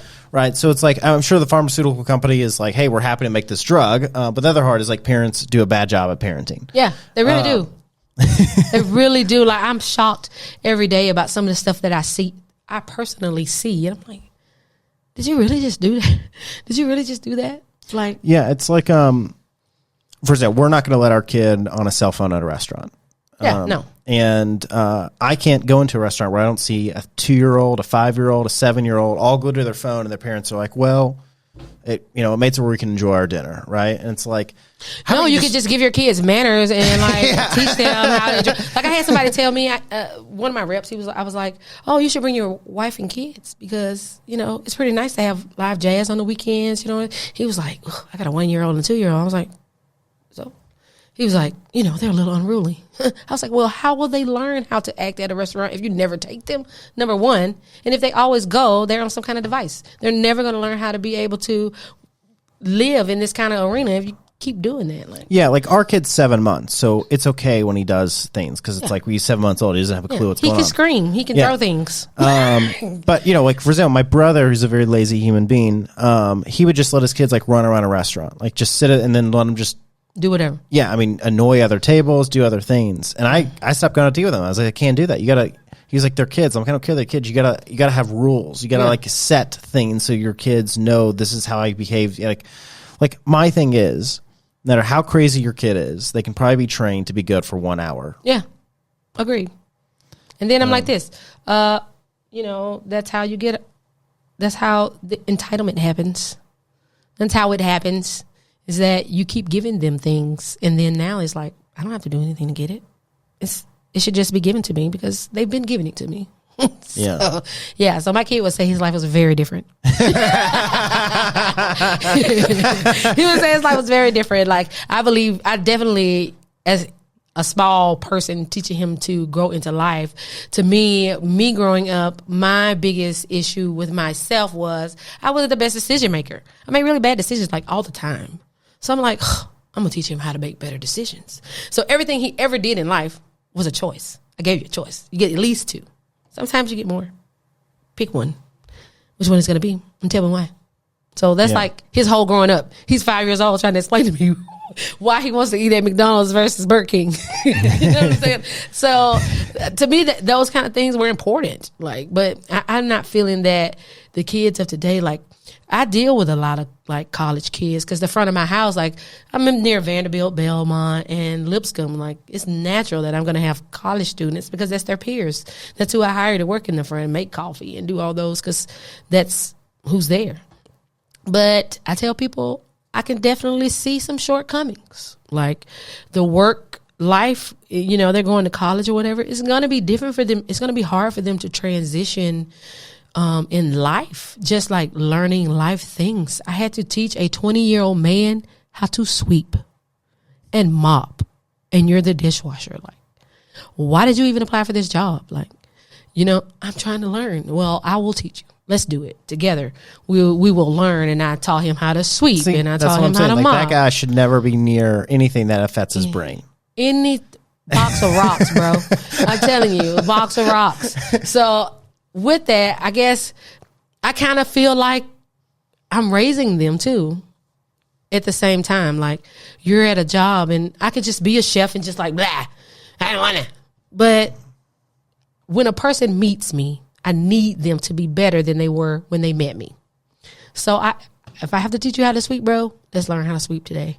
You know what I'm saying? Let's get under everything. Let's catch all the corners. Let's do it. We're going to do a thorough job at that. We're not just going to do any kind of little sweep. Like, I was watching him sleep. I'm like, what are you doing? Yes, he's going back and forth, sweeping the same dirt one way and the other way. And I'm like, what are you doing? So those kind of things. So I have this thing where, see, you have a lot of empathy where you're able to see that he isn't purposely doing a bad job. Right. Which is phenomenal, right? Because I walk in there, I see you sweeping wrong. I'm like, what are you doing? You know, you're not supposed to sweep that way. And I just berate somebody. Right. Like I berated one of my employees on making a spreadsheet wrong. Right. And he finally told me like 2 months later, he's like, look, I really had never made a spreadsheet before. Like I didn't know. I was just guessing at it. And I was like, because I was, I'm very harsh. Like I'm like Gordon Ramsay. I'm like Simon Cowell and Gordon Ramsay of the web design world. Yeah. Like I'm just we have very high standards at my company, and I'm the enforcer. Right. Yeah. I gotta make it happen. Yeah. And so I like flipped out, right? Where somebody like you would probably be like, wait, do you really not know how to make a spreadsheet? Cool. Let's hop on a call and I'll show you how. Yeah, I'll show you how to do it real quick. Yeah. No, I'm like, go to YouTube, idiot. Yeah. Fine. How are you 22 years old and don't know how to make a spreadsheet? What's wrong with you? You come to work for me, you don't know how to make a spreadsheet. Yeah. So I do see that, and then it's not that I can see that he wants to know. Like, I'm not gonna because you want to know. I'm gonna show you. Like, he don't work for me anymore because he wasn't very good at the job. But you know what? He can sweep and he can mop, so he's left me better than he found me. Yeah. So we won that way. I mean, some people just don't want to be better. That's another thing. And I'm actually okay with that. I'm cool when people know that, right? Yeah, just let me know. So I can plan my life accordingly. If you come in and you're like, hey, I'm only, like, I had a really great employee who was like, look, I'm never going to be on time. Like, when I get here, I will get here. I'll be around the time, and I will work hard, and I'll sign deals, and I'll make you money. But, like, I'm not going to be on time. Right. And I was like, I'm trying to think if I have a problem with this or not. I'll let you know. And I essentially said, all right, if you ever miss a meeting, you're fired. and if you come in late, whatever, I don't really care. It's just don't ever miss a meeting. Right. And then he missed a meeting. I fired him. Yeah. I mean, but you gave him the guidelines. That's what it's about. I gave you the boundary. And then as long as you stay within the boundary, like I'm telling you, be late for work. You can do it. But if you miss this meeting, I'm going to fire you. I guess I'll just kind of lead into this is what I want to do. So entrepreneurs often talk about you have to get out of your business. Like you have to get out of the weeds, right, to see what's going on. And so obviously you work all the time. I do. So I know you have like big goals and aspirations and things you want to do. Mm-hmm. Is that very difficult because you're so in the weeds, just doing the thing every day? I say no. And I'm going to say no because it's a little different now for me, maybe over the last month or so. Like my best friend dropped her life and moved here with me from Florida like 2 weeks ago and left her wife and everything to come and help me at Anzie Blue. And now my life seems so much easier. Like I'm looking forward to an off day because I feel like now I'll be able to have them. But I am working every day. And I tell people I allot myself a day off. Like today is my day off. But I always fill it with something, with more things, to try to get myself and make sure that I'm paying attention to the business as a whole and make sure that we're doing what we'd like to do. What I'm focusing on right now is making it a business that can be easily reproduced. Like I haven't been working on that. Like I've just been trying to like get it going. Yeah. And then so like now it's, writing the recipes, getting all the numbers finalized and getting like, cause we do like a crap ton of charcuterie and now we do like full table installations. I don't know. It was a genius behind that and calling any names. This girl. So we do full table installations now. And so it'll be a whole table like this decorated and shit. And charcuterie, and crackers and fruit and cheese and meats. So with doing what does that cost? It depends on how big a table. This size table. Maybe a couple grand. Baller. You know what I'm saying? Like people call us for like, if they're having a luncheon or whatever and they're like, can we get a couple cheese boards? Like our largest cheese board is like $180. I'm like, well, you can do that, or you can get a table installation for the very low price of $2,000. Is it on your Instagram? Do it. Do you have some awesome photos of it? You know what? I'm actually doing one Friday night, and my goal is I would like to do a time lapse of it because it take like. Oh, that's a really great idea. Yeah, so they usually take like 45 minutes. We're doing a 6-foot table, and it'll take us 45 minutes to an hour to set the table. So I'm thinking that would be a awesome time lapse video, just like to watch them put it together piece by piece. Do you know any chefs in the area that do like private events that just like cook at private events? Yeah, I do.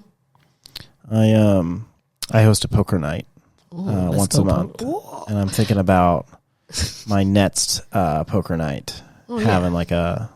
Depending, because essentially what I would do is I would just tell everybody that's coming, hey, you're going to pay $50, but you're going to get food with it, right? Because right now it costs nothing. You just buy it at the table. Right. So now I'm like, whatever the chef costs, will be like, I'll just pass on that cost. I'm just trying to make a profit. Profit off of it, yeah. It's like, and then we all get like an awesome meal. Oh, yeah, that's sure. the idea I'm thinking about. I'm like, what? With your friends? It'd probably be me.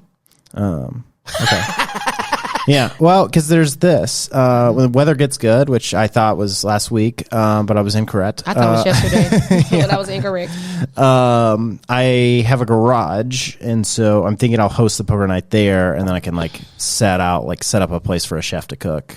Oh yeah, like outside kind of thing. Mm-hmm. Yeah, I tell people, I've just recently started doing cooking classes. So I was like, I didn't realize how much people like it. Stuff like being able to. Do you put out content? Like on YouTube and stuff? No, I don't. But you're pretty enjoyable. Well, thanks. Somebody else said that they think I should have a little cooking show or something on there. I've actually taken on the responsibility. I'm gonna kind of make my own show for this competition since it's such a big thing here in Nashville. I'm like, nobody's filming it. Like nobody. She was like, no. I was like, well, I want to do it. So if anybody asks, they can't do it now because I'm doing it. So I got a couple videographers or whatever, and we're gonna shoot it. But I'm like, that could be the start of something. Because my ultimate goal is I want to go to the Worlds. I want to go to the World Championship. I've never gotten to go. So I would like to go. Where are those hosted? New place every year? Dallas this year, yeah. Okay. So that's where the chef that made the awesome bacon, that's where he was in it. Oh, nice. So, I'm trying to get to that guy with the awesome bacon. I would like to go there. So if I win this competition April 28th, I get a golden ticket. Like, it's automatic. So I would like to do that. So we will see. Is it actual golden ticket? I don't know. I hope so. So What if it's like a Willy Wonka thing? It's like, open a chocolate bar. Yes! I would love it. I love Willy Wonka. It'll make my day. My goal is to be the Willy Wonka of entrepreneurship. Just a real strange guy that's real sarcastic. Yeah, me too. I want to be like, she's real eccentric. I want that to be me. So I'd picked out a lavender suit to wear for our interview today. What? A double-breasted lavender suit. But then I was like, well, this matches your shirt. Yeah. So I was like, I'll just do this. Yeah. Yeah, can't go wrong with the Pokemon. I was like, I'm going to keep it light. I got my super nice chef's jacket and stuff in the car. And I was like, no, I'm not doing it. They're going to get me today. Yeah, well, every chef interviews dressed in plain clothes. Yeah. I wear suits in every interview. Sometimes people will wear suits to match me. The best part is one day I was not feeling well, so I didn't wear a suit, and somebody showed up in a suit that they had made for the podcast. Oh, wow. And you could tell they were so disappointed I wasn't wearing one. And I'm one of those people too, because I'm pretty androgynous dresser, so I wear lots of suits, and I tell people are starting to really notice me by my chef coats. I have a tailor that makes them all. Nice. I want the most extravagant, crazy, most eccentric chef coat you can make. I got them Music City ones with music notes. I've got ones with stars on them. I got a gay pride one. I got so many different ones that she makes me, and she always takes my personality and puts it in there, and I always enjoy that. I'm I never thought I just ordered all my spring suits for this year, so I can't wait. You should send me a picture every day. We should be Instagram friends now. This is what I'm wearing today. I'm oh my God. Dude, I could do the 12 months. Oh, you should see our family photos. I got us all matching outfits. I bet it's too cute. I'm actually supposed to get the photo back today. Tonight I'm supposed to get them, so I'll send them over. We'll follow each other on Instagram. Because you have an Android, so. Do you have an Android? I do. Yeah, you got to get off that. I got to get to iPhone. I can't. That's the next level. You got to get to an iPhone. You're still an Android over there, see? I've already bought Daniel an iPhone. I was people don't work for me and have Android. It's not a thing. No? There's two employees right now. There's Daniel, which isn't full-time, does this, and then there's Josh, who is full-time with me. I just bought Josh an iPhone. I'll order Daniel one next week. Yeah, Marcy and Derek also are iPhone people, and all of our stuff at work is MacBooks. Because if it's green, that's the thing. Is if the message comes through green, I'm done. Right. If it comes through blue, it works. It works. Yeah. Think about how great your Mac is. I don't know. I don't use it. I passed it along to the sous chef. Okay, so you are black, a woman, and lesbian. Yeah. So, I mean, I didn't really want to get a job. Yeah, I mean, really. You could probably. I'm ex-military. Yeah, so. Woo. You never find a way not to get a discount, is what I'm getting at. That's what I'm trying to say.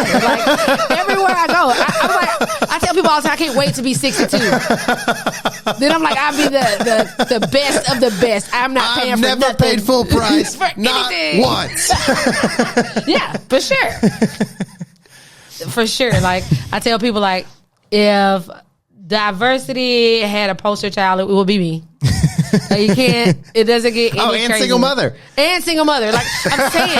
And most people do not realize that I am also surprisingly a person who has had some confrontation with our penal system in the United States of America. So I am also a felon. Oh. Dun dun dun. So I get it from so many different places. Wow. Yeah. Now the felon thing sucks because you could never own a gun, right? Never. Ever. I still can't vote. Oh, you can't vote either. Oh. Is it for a certain period of time or is it forever? It's until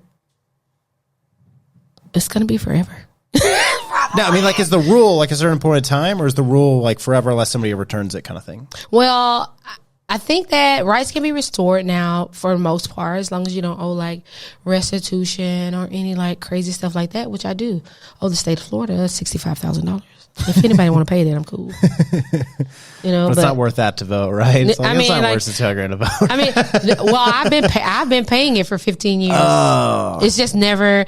I tell people it's crazy how they keep you hostage, because it started out $65,000 15 years ago, you know, and in the beginning of that panhandle area, you know what I'm saying? So I got in trouble, and then I owe the money, so I've been paying them. But if you don't pay it off, the amount of interest that accrues is the same. So it looks like I've been paying like $100 a year, essentially, is the way it works out. So I still owe like $61,000 and something, but I've been paying for almost 15 years. Are we allowed to get into what happened? I mean, we don't have to. If you want to, I mean, it's like the everyday American story of like a black person walking in the street. It just wasn't my day. Yeah. It was a bad day. It wasn't my day. And unfortunately, I never got an opportunity to do anything different. Yeah. I literally, I'll talk about it because it's a crazy little story. I was out with my friends in the back of a car. We was riding back, getting ready to go back to the house, and we get pulled over by the police. And I'm like, okay, cool. I ain't doing nothing. I'm going back to sleep. I'm passed out now because I've already got drunk at the bar. So I'm in the car asleep or whatever. And they pull us all out and check us. And they allow us to walk on because he's in trouble, because at that time it was like big pirating movies and DVDs and CDs and crap like that. So he had like a trunk full of that stuff. So they were getting him in trouble for the pirating of the DVDs. I'm like, whatever. So we were like, we're walking on. We're going to call a cab or whatever and move on with our life. And they came back, and I had been in a relationship, and the person, I remember renting them like a laptop from like Renter Center or Aaron's or one of those kind of places that broke people go. Like, I'm a broke people, so that's where we went. And we broke up, and she moved away with it. And then I was like, I just never thought about it anymore. But that's like theft or something. So they were like, hey, you got a warrant? You know what I'm saying? Going to jail. There's a warrant for that? For that. I got a warrant for this, okay? And so the officer in the car explained to me along the way that that would be considered something that I could sign myself out on. I'll probably go to court, pay whatever the laptop cost, and be able to go on my merry way. Like, that's a misdemeanor. Nobody cares. I'm like, cool. So I get to this place. The people are, it's like an extensive like check when you walk in this door. Like, they made me take my shoes off, they're checking my feet and all kind of crazy stuff. And I'm like, okay, whatever. So I'm like just fresh out of the military. I might have been out 2 months. So I'm like, okay, I'm gonna go through this, and then I'm never gonna do this again. This is like crazy. So I go in, I see the lady come in with a bag of something on her pen. The lady who arrested me, I see her walk in with this stuff on the pen. I'm like, oh my God. What is she doing? She must be doing some police stuff. Not worried about it. I go on, sit down. Now I'm sitting in this police station for we're on like hour number 7 now, or 8. And so I go to the counter and I ask the lady, I'm like, can you tell me how long it's going to be before I'm able to like sign myself out? And she was like, she started chuckling. She had like a little chuckle. She was like, baby, you ain't finna go nowhere. And I was like, well, the officer, and so I went to telling her what the officer told me, and she was like, no. She was like, you don't know what you're being charged with? I was like, obviously not, because this is what I think I'm being charged with. I get charged with trafficking in Mdma, and MDMA? It's basically like ecstasy, I guess, and then introducing it into a facility and lying to the officer. And I'm like, are you sure this is me? Yeah. You talking about me? Or do you guys have me confused with someone else? Like the guy driving the car. Yeah, like I'm like totally confused now, and I'm not understanding what is going on, you know? So I'm just sitting there waiting. And then it turns to find out that the state of Florida has a law that's called constructive possession. If it is found within 3 feet of you and no one admits that it's their product, it's everyone's in that 3 feet. What? I never got out again. Never. I did 5 years in prison, and I never got out. That was a part of the 15 years I was in Panhandle. I didn't get to leave for 5 of them. Yeah. So that was like the craziest thing that's ever happened to me. So now I'm like this country bumpkin ex-military person, and you're about to throw me in like a prison with like real violent offenders. Real like, shit. Yeah, like life is getting really fast, and I don't know what to do because it's gotten out of control really quickly. And I'm like, I don't know what to do. You know what I'm saying? So I'm like, whatever. So they give me like a public pretender, and then basically I spent years of my life in a cage. So that drastically changes who you are, just so you know. And so then I'm like, how did I end up here? What happened? You know, I did everything I'm supposed to do. I went to school. I was a pretty decent student. I went to the military and I fought for my country. And still, the outcome of my life is the same as someone who grew up in the projects and always on, public assistance. Our path was the end. At the end was the same. Yeah. But the only thing that I could, Florida's, they don't do really good with like race stuff. And all right, wait. So the guy driving the car, was this his stuff? I don't even know. Do you know he never went to jail? Okay, so. In my discovery, because once they sent us on our way and they started searching his car, we're not there anymore. So it was easily to say that. So if you had a good attorney, there's nothing. Yeah, if I would have had the ability to be able to obtain a good attorney, it would have been easy. Instead, I got a public defender I got to see twice. Yeah. So I lost years of my life behind that, not being able to say it wasn't me or whatever. Every time I was like, I already feel like I'm at a disadvantage. I can't get out. Did you have a trial? Yeah.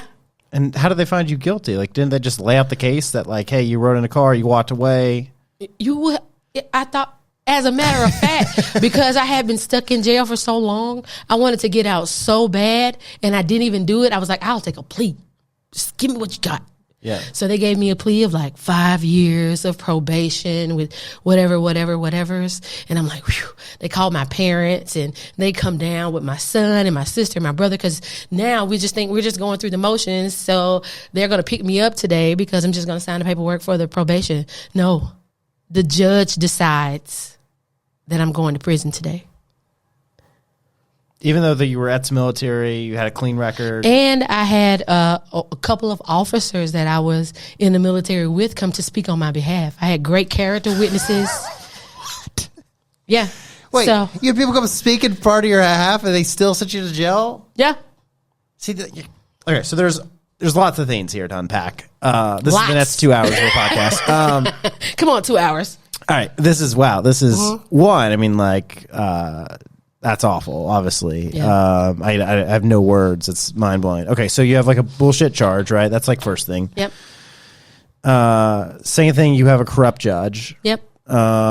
Third thing, corrupt officer, right? Because they can't charge you after they've already left you. They can't after you've left the scene. Yeah, in her statement in my discovery, she said that she found it in the back seat of her car. Well, ma'am, how is it that you're just able to be like, I found these drugs in the backseat of my car and they're hers? Yeah. So that seems like that would get thrown out immediately, right? Did not. They gave it wings. It gave it wings because she said it. Yeah. It was rough.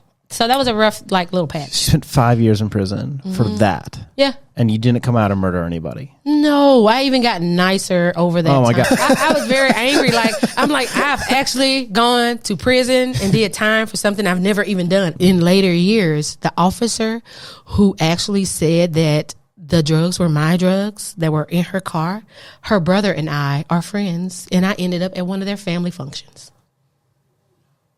What? Crazy. And she was she like, there? Yeah. What'd I she even say? spoke to her. I was like, I'm sure you don't remember me, but I lost 5 years of my life behind you. And she was just like, well, yep, you don't have to say anything. I just walked away. I went home. Getting an apartment or just wanting but to protect my family. Like, it prevents me. I can't even vote. Like, I am probably I'm one of those people who need to vote. Like, and I don't have the opportunity to be able to do it. Yeah. So those things are like crippling. That's 15 years ago. This is the problem with like the fact that we do, hey, if you're a felon, you can't own a gun. Right. Well, we should actually look at it in the sense of if you are convicted of a violent crime, right, you can't own a gun, right? It's weird that, like, for example, Martha Stewart can't own a gun. Right. And it's like Martha she insider Stewart. traded. She was just fucking rich and did what rich people do, which is inside trade. Yeah. Okay. Like, Nancy Pelosi is like the best inside trader of all time. Like, her since she's been in Congress, her investments have gone up, like 30,000%. Like, Right. no, like she's turned $1 million into 200 million. Yeah, Like, she's a great insider trader, right? She's not in jail. She's just still part of our Living country. her life and voting. Yeah. And so, but if she was, so that's the thing that's like weird about the can't own a gun, because it's like, well, my opinion as a fundamentalist of the Constitution is that anybody should be able to own a gun, Right. And I believe you should be able to own tanks and like machine Whatever guns. you Like, I think the First Amendment, like the Second Amendment, extends to everything. That's because when it came out, you were able to buy everything. So you hear people say stuff like, well, the Second Amendment was never intended. No, like, you could buy a cannon. When the Second Amendment was written, you could legally, a citizen could go buy a cannon. Yeah. So anyway, that one I just completely disagree with. And then the whole vote thing. But I got to pay taxes. They never miss taking those taxes. They've never missed that, but I can't vote. Yeah, because the vote thing seems, it seems like while you're in prison, you shouldn't be able to vote. I understand that. Once you do your time and you have done your stuff to society, I feel like it should just... Yeah, and that's just one of those things that should be, your rights should be restored. But of course, that's the whole another thing is like, what's the point of prison? Is prison to restore people or to make people suffer for the actions they made, right? And unfortunately, it's like very state by state and prison by prison and county by county. Exactly. And it's a pretty... I believe in reform. Like, I believe, lucky for me, even though I was in prison, I got to learn so much. I was actually sent to because I'm pretty intelligent. I'm not a dummy or anything, you know what I'm saying? So they sent me to like an educational prison, like where they, teach different courses. I taught K through 12 learning level. Like, it was 60-year-olds in my class. 70-year-olds, like, a wide range. Did you get out early? Nah. I thought that's why you do all that. Nah. No, they just wanted to use me. I was free teacher. I was a free teacher for like K through 12. I was like K through third grade is the class I taught, and we would help them be able to get GEDs, because I tell people I was at one prison for like 3 years. I saw the same lady every year. She would get out and just come back. She would get out and she would come back. She'd be out like 2 months and she'll come back. And I'm like, what's wrong with you? She was like, but she didn't know anything different. You have to kind of teach people. And then they don't really, in the prison system, they don't really set them up to be successful when they get out. Like, I had a foundation. I got a great family and other things that I could go back. And I had a particular set of skills. Like, cooking is, fortunately for me, is an industry that doesn't really focus on that. They don't focus on if you've been in prison or if you whatever. It's kind of like one of those jobs where those people are welcomed, So being in that industry, I was able to bounce back rather quickly than most of my counterparts that I knew. I still have like great friends from that time frame that have gone to be very successful individuals. Like, some of them, I'm like, I knew you win. You didn't have you weren't a real estate agent selling $5 million worth of property a year or whatever the case may be. But everyone I came in contact with there now are very successful entrepreneurs. They do their own thing. So I'm like, well, they tried to hold us down, but it didn't work. Did you see the Arkansas Department of Health COVID video? No, I didn't. They it will be Arkansas. Go ahead and pull up that video and run the audio through the computer. So you're not going to be able to see the video, but you're going to hear the audio. And if you're thinking, Nathan, this seems like a very racist video. Look, this is not a parody. This is a real video that the Department of Arkansas ran, have billboards for, TV commercials, YouTube ads, all the things. Oh, goodness. I'm excited. Health Department, Arkansas. During the pandemic, Okay, my up a little higher. lifestyle drastically changed. My income came to a screeching halt. You have to understand, I'm a hustler. I'm a legit entrepreneur. I sell things. I come in contact with people all the time. I have to stay safe. I didn't have a choice but to trust the vaccine. Because if you live the type of lifestyle that I live, you out here in these streets and you hustling, an entrepreneur like me, why not do it safely? So I want everybody to take this seriously. Take a shot at staying healthy. Get the vaccine. From your local drug dealer. During the pandemic, my lifestyle drastically changed. Your local drug dealer says, take the vaccine. That's crazy. Right. That's who they picked to do their video for like publication. Yeah, because it's this thing of like, because we haven't necessarily treated black people great in this country and they're scared of taking vaccines, we should just go ahead and have we'll just make the most racist video ever. But anyway, when you said that, like, a lot of them became entrepreneurs, that was the first, like, that video and that clip is what popped up. Like, yeah. He just went out of business. That's hilarious.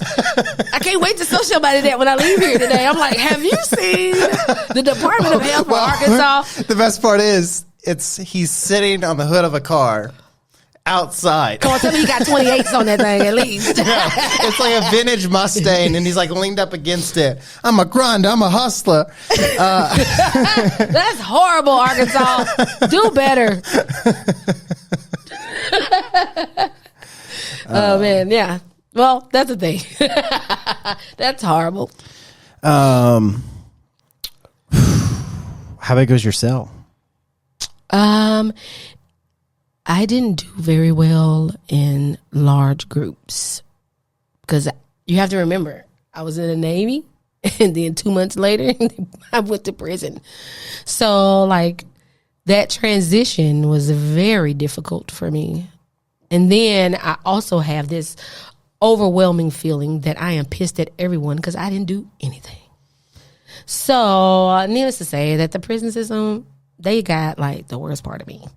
Whatever I can give him, I gave it. Because now you got me in somewhere I don't deserve to be around. Like, I'm listening to people tell me how they murdered somebody or, like, and how many pounds of meth they've made. And I'm like, well, I cook a little, like, I don't really know. I tell people, when you put people who don't have... I'm sure testified at your testimony that they'd never seen you do drugs before, right? Yeah. Because I was like, at that point, I had never tried anything. I was in the military. I went right out of high school and you can't do anything in there. So I'm like, man, that really sucks. Yeah. I mean, don't you kind of wish you robbed a bank? It's if I'm going to do time, I might as well do the crime. If I did 5 years, I'm like, I should have done some real good crime instead of just like riding in a car. The wrong thing. So like, that was crazy for me. That was like a real rough ride. And then I think, because I do remember throughout that night, like at that time I was a lot more like masculine with my androgyny.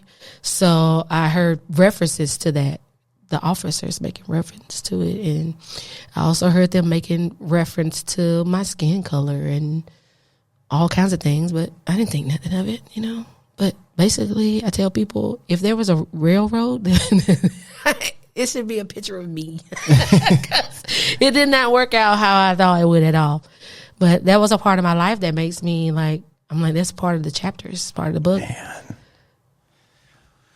Did you read all the time? What'd you do? Yeah, I read all the time. Okay. I tell people like, one thing about it in there is that they do keep you with reading materials. So I read all kinds of things. Like I read business books. I read, cookbooks were my favorite. My mom would send them to me all the time. I wrote cookbooks and I write recipes and I do all kinds of things. Like I tell people at that point in my life, I really took to the Bible. Like I don't know how many people could say they read it from the beginning to the end, but I have.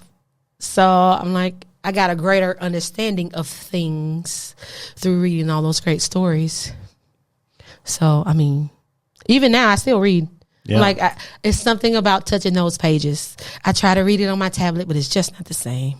Yeah, I'm an audiobook person because I'm always on the run. Yeah, you're always on the run. Just want it pumped in my ears. Yeah, give it to me. Yeah. I do. I listen to audiobooks in my car or whatever, but it's nothing like when I go lay down at night, I grab that book and, you know, I do the thing that nobody likes and fold the pages corners down so I can keep my spot. Yeah, so like that's a real thing for me and I enjoy it. I still enjoy reading a good book. I'll give you a book when we leave. I always give people. I'll read it. If you like read, good. You know, because sometimes you get people that like they probably won't read it. Oh yeah, no, I'm reading it. I want to know how'd you do it. I was attempted to be canceled during the BLM movement. Right. Because I wrote a post that said putting a black square on your social media isn't going to do shit. Yeah. And it made some guy so mad that he hired a team of people to call every one of Rabbit's merchants and tell them I was a white supremacist and they needed to remove their Rabbit kiosks. And then I got death threats and all this other crazy stuff. And the more I was reflecting on this, I came to so this conclusion of there's a lot of things. So one thing I would say is well, for us to say Black Lives Matter, there's got to be somebody saying Black Lives don't matter. Right. And the answer is well, nobody's saying it, but it's the actions, the way things are set up. Right. And so, ultimately what I believe and what I would get behind is poor lives matter. Right. Because when I hear all these issues, I very rarely see race, and I'm a white guy, so maybe that's why. But most of the time I see, wow, I've seen this happen to poor people. Yeah. And so when you look at like your injustice case, right? Maybe your race played a role. I can't comment on that. Right. But we definitely know you not having $1 million in the bank to hire the best attorney played a role. It played a definite role in that game. And that is, that's something that's I think with everything, our healthcare system, with everything in the world, it's I agree. It's it's really, it comes down to, more than, in my opinion, more than skin tone is your what you have financially. I agree. Because at the end of the day, I don't know. We'll talk Will Smith. He's in the news right now. Yeah. Will Smith is worth $250 million. He isn't getting, things aren't happening to him. No, he's not getting in trouble at all. He slapped a man on national television. Yeah. I was like, that man probably still don't have a taste today. He slapped him pretty hard. I heard it. Do you know Andrew Schultz, comedian? No. He roasted Will Smith essentially to start his podcast. Okay. Perfect. And he was and for people who are saying this never happens, this is bad for black people because this never happens during white Oscars, so you're saying that black people are violent and all these things. Right. It's here's why this doesn't happen during white Oscars, because they're so effing boring. Right. It's there's nothing to do with race, okay? Right. White people are boring. White people at Oscars are boring. Yeah. Anyway, but he lit Will up for 3 minutes straight. It's I got to go back and watch it. It's kind of epic. I mean, it's too much. I wouldn't play. It's too much for me to play on the podcast. Right. But you can look it up. I'll send you a link. All right, perfect. Yeah. So that's anyway. That was my general standpoint. Is that I agree with that. So another thing that happened? Pandemic. Everybody was struggling. Yeah. And I thought it was very. Because the point is when I'm getting death threats, I was like, well, if somebody's gonna try to kill me, I might as well not hold back. Right. Yeah, I'm gonna do it now. Yeah, if I'm if you're gonna kill me, you're gonna kill me for something. Yeah.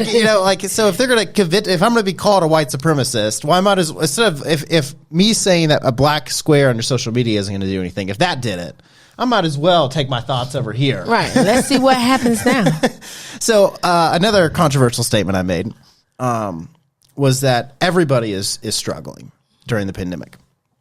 And to hire a business based on the skin color of the owner is racist. Yeah. So when there were all this stuff going on that support black-owned businesses, I was like, how about we just support small local businesses? Yeah. So if you're saying hey, we're going to not go to Costco, or we're not going to go to what's that place I keep forgetting the name that I hate, that's a breakfast place. First Watch. Yeah. If we're not going to go to First Watch all day. Right. But if you're saying, hey, we're going to Eddie's Sandwich. Eddie's Sandwiches in the ghetto because it's owned by a black man. Right. It's like, well, this just feels racist. Yeah, you're right. I feel like as a whole, I don't like to be put in a box by anyone for Like, anything. wouldn't you love to be known as one of the best chefs, not one of Yeah. the best black chefs? Not the black, gay, female, convict, single mother. Yeah, like I'm like the list can go on. Why can't I just be good at my job? Yeah, see, that's like my standpoint. But I had people would get very upset when I share that. Well, yeah, you're a white man. I don't know if you can say it. Yeah, they get upset when you say it, but if I say it, it's like, well. They just kind of ignore it when you say it, Yeah, though, right? it's like I tell people, like, I say crazy things all the time, and it feels like it falls on deaf ears. But I'm like, I know that was crazy, and they just let me do it. I'm like, okay, well, fine. We'll see if I can't make it worse next time. Yeah, so I'm one of those people. Like, I'm really trying to get myself like out there. Like, I would love to have a TV show one day. I would love to do. I would love to cook for the masses. Like, great for me is that I'm cooking for the UN this year in December. Yeah. I'm like, I can't vote, but I can cook for the United Nations. Okay, cool. I love it. Sounds great. Go, America.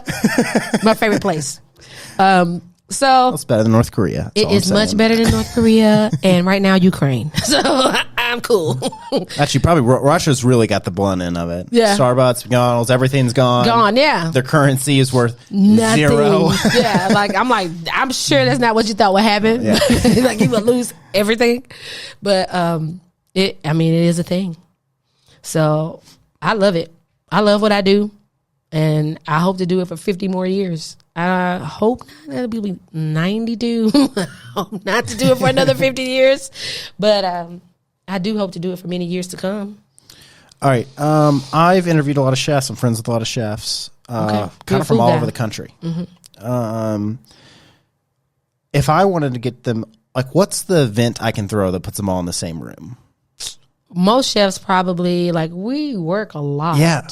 And so, like, just to be able to take a break anywhere is great. I tell people, like, I do staycations. So I just make an event. Just make an event and be like, Yeah. I want you guys to come take a little break, take some time off, come hang out with us, learn some stuff. It'd be great. Like, I would love to, like, just go. I want to do one of those float. One of those. I never have time. I'm like, I just want to go in the little tube and float. Like, can I take 2 hours out of my day and go float? I am a outdoorsy person. It's nothing inside about me. I kayak, I camp, I hike. I love Tennessee because there's so much to see and so much to do. So, like, the waterfalls, I'm like, they were like, it's a 5 mile intense hike. I'm like, I don't care. I'm finna go see this waterfall. Like, let's go. I'm ready. So, yeah. So I do want to get in one of those little tanks, and I tell people I don't know if I can because I still have some trauma with water. So I don't know if I can do it, but I want to try. Yeah. Well, that's good. I might, in 20 seconds, I might be like, get me out of here. But I don't know. They're all over town because all the sweat places, the sweat and float places are all over. Yeah. Yeah. So I'm going to definitely, like, try something like that out. Like, I've never done it. All right. How do you get a job for the UN? How'd that come about? Well, actually, one of the owners of Anzie Blue is Marcy Van Mall, and she is doing a concert for them right now, and she's getting a concert together for them. And she was like, "Don't we need to feed everybody? I got a chef at my restaurant," and they were like, "Bring her." And so it's like about diversity and inclusiveness and culture and a lot of other things that I kind of fit the mold for. Yeah, wow, you fit the mold for anything. Like, I tell people, I'm like, the first 6 months of the year is my time because every month. I'm like, I got Women's Month, I got Gay Pride Month, I got Black History Month. Like, I'm cool for the first 6 months of the year. I got something. I'm in somebody's magazine for something. So I'm always good. I'm always down for that. I was like, well, if that gets me a platform to be able to express, my positivity and try to get it out there, then I'm doing it. All right, so let's talk about the future. What's the plan? More restaurants? Yeah, I would like to have, like, I tell people before I retire, I would like to have 10 of these. I think that they're needed, in communities. I was like, I'm used to people building restaurants. Like Nashville is plentiful in restaurants right now, but they're not sustainable. They're not doing anything to be able to sustain themselves for the long run. I was like, I'm building something that I can see here. You know, I can be a pancake pantry and be here for the next 50 years. As long as when I move into a community, I become a positive part of the community. I feel like that's what's important. Like we've moved to Hillsboro Village, and yesterday someone made the comment to me that this is the most diverse place in Hillsboro Village. So wow, it's Hillsboro Village. well, yeah. I mean, it's kind of leaning towards one or the other. You're not in North Nashville, No, okay? I'm not in North Nashville. But to be able to get people from North Nashville Yes. to Hillsboro Village is like, that's a thing. Are you friends with the pizza guys? Yeah. No. You're I don't. not? I've never met them. I would love to. I keep telling people that all the time. The Slim and Husky guys. Yeah. I would love to meet them. How do you? I mean, I don't know. I think I swear. So do you know Shane Foster? Nope. He was like all-time leading scorer at Vanderbilt, and so he's like a Nashville legend, guy. Right. And him and I are good friends, and he knows them. He knows like every black entrepreneur. Right. And I was like, hey, I'd love to meet them. And he's like, well, unfortunately, due to all the BLM stuff, Not you. they're gonna think you want to meet with them because they're black, and that looks good on your Instagram. And I was wow. like, oh, that's a thing. And he's like, yeah, they've been getting like requests all the time. This was like a year ago when I mentioned Right. this. So I mean, I'm sure things are good now. But yeah, I would like to meet them. I guess I've met them. I would like to like, I don't know, maybe Sit down and talk to them. I feel like we invited them on the podcast. I think they maybe declined it. I'll look into it. No, because you know, I love what they did, man. They went into the worst of the worst area and they opened a pizza shop, and I think that's like awesome. And then they hired Kid Apps across the street that did all like the glass doors and everything for them. And so I think now they got that event space. They got so much stuff going on they're in there. Atlanta. They're crushing it. Yeah, and they need to teach me how they do that. How do I get this one little bitty cool little spot to like? Well, yeah, I'm your Yeah. guy. That's what I do. I cool. scale companies. Yeah. Well, let's do it. Yeah. You're actually on like a reverse Shark Tank. So Yes, Daniel's let's going to go come out with a check. Yeah, Daniel. All the lights come on. Yeah, for sure. So like, So how well you do in the pinball machine actually is going to determine your. It's such a creepy pinball machine because It it's a is. clown. It's and not, I got a thing with clowns, bro. I've been Sorry. watching it. Watch me this whole interview. well, you keep staring over here. I know here. because I'm looking at the clown. I'm here. It's the clown. He's scaring me. That's a 1952. Oh, It come on, worked when I got vintage. it. It does not work well anymore, but I'm sure I can get somebody out here. Mm-hmm, Sure, there's probably could. there's some nerd There- out there yeah. that's like, I remember these. My grandfather taught me how to work on these. well, it's always like a kid with Asperger's that Yeah. doesn't know how to talk to people, but he's like, oh yes, I know. Oh, I know exactly this I can problem. work this. Yeah. And I tell people like I am one of those people because my son works in this arena. Are you allowed to shoot guns? I'm not going to answer because I don't know, Okay. but I do. Yeah, I mean, I'm privately. a lifetime member at Nashville Armory and Shoot 270, which is like the two gun ranges. I mean, they usually I've never had anybody say I can't. And then, like, I own quite a bit of property in Alabama, like my family does, whatever. So when I go home, like, I hunt. Yeah. Oh, Like, sweet. Yeah, so, like, I'm one of those. I'm super. Do you have any? Do you have a deer hookup? If I wanted to buy some not bison. If I want to buy some venison, Yes, I do. good. I'll get that contact after. We got it. And then we also, like, my property has a lot of, like, wild hogs. And people have actually been buying a lot of that from me lately. And I think it's weird, but if they want it, I got it. I like to shoot wild hogs in Texas from a helicopter. What? You ever heard of that? You ever Yes, seen that? I've seen Yeah. that. I watched that on like, I guess it was on like one of those crazy shows, and I was like, oh man, that looks cool. I want to do the one. I've never shot from a helicopter. I've just shot hogs in Texas from an ATV moving. Right. It's Yeah. cool. It wasn't as cool. It wasn't that cool, right? I want to go. I seen one. What is it? Swamp People. They went to like the Wait, wait. Everglades, and they were hunting big alligators. I and shoot they them like saw shoot them these- like. Yeah, and Do you they know what I'm talking about? That one guy. I shoot him like. shoot him. Yeah. Shoot him. Yeah, shoot him. You know the guy that wears the bandana that's got the long hair and he's always wearing overalls Bruce. without a shirt? Yeah, Bruce. Him and the dog. I always make the joke that like, oh, here comes a nip slip. Here comes a nip slip. Because I'll be like, That's hilarious. Yeah, I do. I'm a swamp people kind of girl. You know, I got family in that. I love area. that we like the same TV shows. Yeah, it's Gold hilarious. Rush I and love shit. it. I don't watch TV, so this is only two shows. I'm down for those too. Like they really keep me entertained. Like I bought a giant TV. I've only seen like 25 movies in my life. I don't watch movies because I'm a attention span. I don't really watch TV. I'm not good at it either. I fall asleep. And so I bought this giant TV, and then my friend's like, "But you don't watch TV," and I was like, "Dude, I got so obsessed with the idea of having an enormous TV that I forgot." That I don't even watch TV. Yeah. It's not a thing I have time for. Like, I don't even know what I'm doing. I'll put on the UFC fights. I don't know if you're into that. I am. Oh, good. I'll just invite you to all our events. Yeah, invite, because I'm like, it sounds like our life is kind of the same. We're busy, and we watch these two shows and some UFC fighting. And I was like, I tell people, usually I'm a big Olympic fan. I love the Winter Olympics. Didn't see one thing. Not one. They sucked, right? I mean, they were in China. I heard I didn't miss anything. Well, they were in China, so there's that. First thing. Russia cheated like they do every year. Yeah. And then, when you have a trans compete in the women's weightlifting, it's like, that's not fair. Yeah. That's not fair, guys. Yeah. Who's the fastest swimmer right now? What's her name? Leah's her name. But when she was a he, what was his name? Oh, she's trans swimmer.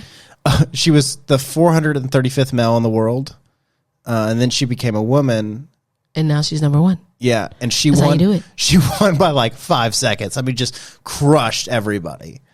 Well, that seems unfair. That seems very unfair. She's got shoulders this big, and they're like, "Oh, she's like a sweet girl." She's got like a 44-inch reach around. Like, how are you going to beat that? 6'6". Yeah, she's. And he's this fat. Yeah, that just doesn't seem fair. Yeah. But yeah, hey, they let it's them do weird it. because it's this whole thing of like you have some people in women's rights that are like, this isn't fair because she's not physically a woman, right? And then you have some people with women's rights that are like, I'm just so happy that she's who she was born, and it's like, well, I mean, that's all great, but at the end of the day, I tell people it's really just about, it's just natural in the human body of things. Like your mental state of things is different than the physical state. Yeah. And physically, lady, you're 6 feet 6, 200 pounds with a 44-inch reach. Where is that right? all right, Google her reach. Right now. Yeah, like, let's make it accurate. So, Thomas is her last name. Leah Thomas. Picture where they're all standing next to each other at the very end. It's absurd. Okay, what's her reach? It's got to be 40-something inches. She's 6 foot tall. My dad's 6'6". Oh, is he a scary looking man? Nah, he looks like Santa Claus. He's got like a super white, big beard. He's a jolly fellow. He's always in a great mood. Like, he's a happy guy. He was like a forester all his life for the state of Alabama. Nice. Yeah, like he did like the most unoriginal job. Like, I'm like, not many kids get to see. What kind of chainsaw does he like? I'm a steel guy. I think it is steel products. Because I'm not a Husqvarna. I'm just saying, if he comes with a Husqvarna. No, he's not going to Husqvarna. That for sure. That's a no. All right, how do people connect with you? Probably easiest would be Instagram. Like, my Instagram is probably Chef Star Maye. Chef Star Maye. Do you want to spell that out? No. No, I don't want to spell star. No, it's Chef ChefStarMaye. Chef Star Maye, just like it sounds. Just like it sounds. I'm easy with it. I don't know what was wrong with my parents, but that's what they gave me. Wait, that's actually your name, Star? Yeah, that's my real name. Oh, everybody always says that. I'm like, no, that's my stripper name. But no, it's actually Starlet, and okay. People just have shortened it over Still there. Starlet. Yeah, that's different than Star. Star, yeah. Okay, like my dad's name is Matt, not Matthew. Oh, his real name is Matt. Oh, yeah. So I'm used to very literal. When you said Star, I was like, oh, it must be actual Star. Oh no, Starlet. Let's get fancy with it. Yeah. But nobody ever calls me that. My mom died in January. She was the only person that ever called me Starlet. And I was like, and now I'm like, I'm going to forget that's my name at some point. Yeah. How many siblings do you got? 2. Okay. Yeah. Well, I got a brother here in Nashville. And I have a sister in Auburn, Alabama. Opelika, Auburn. I guess it's kind of like the same. I don't know. I don't really know. It's Alabama. I try to stay a little far away from I tell people, I just really go back to see my dad. Like, he's kind of like me. but he's pretty jolly, and like everybody in the town knows him. Like I tell people, I hated it when I was like a teenager. I'll be flying through town, going home. I'm late, and he already knows that I was speeding before I got home. He was like, "You need to slow down." I'm like, oh man. So look, this is a pretty nice house. It is. Pretty nice neighborhood. It is. And I'm pretty young. Yeah, you are. So the neighbors were like, all right, who's this? Right, So the neighbor, Cynthia Tats, about 2 weeks after I moved in, she said, there's been reports of an all-black Mercedes like speeding in the subdivision. I write back, well, I'll keep my eyes out. Oh yeah, I would think that your neighbors are probably older. Yeah, for sure. That's funny. And then I pulled up in the army truck. They're like, all right, who's our new neighbor? What is he doing? I'm wearing tie-dye pants. And your house is black. Yeah, it's Well, it's black. white. Yeah, it's white, but it's got black trim and all the brown. Well, that's the thing is I had it painted before we moved in, so they didn't even know. They were like, the painter started the day. I got the key before we closed, and me and the painter had a miscommunication, so he started painting it before we even closed. I walked in because it was the worst. It was the ugliest house ever. It was chocolate brown, like literally chocolate brown, like the dark, like your skin tone, whole wall, including ceiling. Oh, I bet it was really sad. Yeah, and then this was carpets. I put in this floor, which actually matches the table perfectly. I'm pretty proud nice. of that. But anyway, I don't know where I was going with that. Oh, just like people like knowing who you are, right? Yeah. Like the whole neighborhood knows definitely who I am. Yeah, and like that weird kid lives down on the end. I hope that's what they say. That'd be a nice version. I feel like. I like that. Like I like it when people are like, you're weird a little bit. I'm like, yeah, no thanks. Well, I mean, the best thing to ask is define weird. Yeah, I look for my people. Like define this. I mean, that's how you make anybody who's dumb mad. Is you just have to define the things they're upset about. Yeah. So What does that mean? Yeah. Can you elaborate further on that? Yeah. Oh, I like that one. That's a good one. I'm gonna use it. I become Willy Wonka very quickly. Oh yeah. I do this thing where very calmly I go, I'm not sure you're following what I'm trying to say. I do that too. Are you completely understanding what I mean? Yeah. And then I use extreme examples. Oh yeah, to the fullest. Yeah, as far as I can go. And then I have this is a horrible thing. I love to aggravate people, asking them a question with a question. Like I see how many I could do before they get like absolutely frustrated and can't have another conversation with me. I do this thing where have you ever think you ask why 7 times to find out the truth? Oh. So I'll do that. But it's I like very rarely do that. It's only when I like really need to find out what's going on. Right. So it's like typically when somebody's going through divorce, that's a good ask why 7 times because Right. the first 4 whys are wrong. Wrong, right. It's just not working out anymore. Yeah, but why? Well, I'm just working a lot and she's working a lot. Yeah, but why? Well, we bought this house. Okay, did y'all both want to buy the house or did you want to buy the it's like you ask why enough Why? times, you find out the truth. Yeah, it eventually gets there. Yeah, 7 times is apparently the thing. But Well, that's I'll only keep that in mind. people just use the word 7 because it's easy. Yeah. It's like we're all 7 degrees separation from somebody. We're probably actually like SIDS. It's Right. like, But 7 sounds good. yeah. Exactly. And I do have a couple of things going on at the Blue. Like Yeah. this Promote 'em. this Saturday I actually have Josh. It's not going live till another month. So Okay, perfect. So Easter Sunday we have nope, Easter is in 3 weeks. Well, crap. Well, I don't have nothing for you. No, I do have drag brunch every month, but Okay. it's no purpose in get your June tickets because I'm sold out for April and May already. Yeah, let's go. And then June, I think I may have 25 tickets left for June. So like that is like one of the biggest things. Like we've never not been sold out. We started it when I came on in May. I think we had the first one in June, my birthday month. And I'm like, let's do a drag brunch for birthday month. You know what I'm saying? And it was just like something to do. And now it's turned into a staple. Like people are anticipating. I get phone calls and text messages. Can you get me in? No, man, I'm sold out. Sold out. Like I ain't nowhere for you to sit. So my favorite line I tell all my friends, anytime anything happens is going well, I say, it must be nice being fucking rich. So when you said you were like, we're sold out, I was like, well, it must be nice being fucking rich. So now, anytime there's like a win that goes on, that's what I'm going to say. Oh, yeah. Like, hey, we're sold out another month. I'm going to go, must be nice. Must be nice. It truly is. What anything people can do for you? Anything you want people to do besides visit your restaurant, go to your events, and follow you on social media? I would really like for them to just be nice to somebody today. Just be nice. It doesn't matter when this airs, but just one person say hi and tell them they have a nice blouse today or that their hair looks nice. You would be surprised how far that goes. And guys who are married, do it to the same sets. Do not do it to the opposite sets. Exactly. What he said. For the record, let me give this little disclaimer. And I mean, if you're between the ages of 40 and 50, looking for, cute, hot, chocolate lesbian, let me know. You can go to our website. There's a contact form. There's a questionnaire. It's 84 questions, and it will tell you immediately at the end. You actually know the results at the end. You don't have to wait 3 weeks. You don't have to wait 3 weeks. Yeah, find me on Bumble. No, my wife and I met on Bumble. Really? Yeah. Oh, maybe I should try it. I've never done any kind of like online dating or anything like that. It's a great time waster.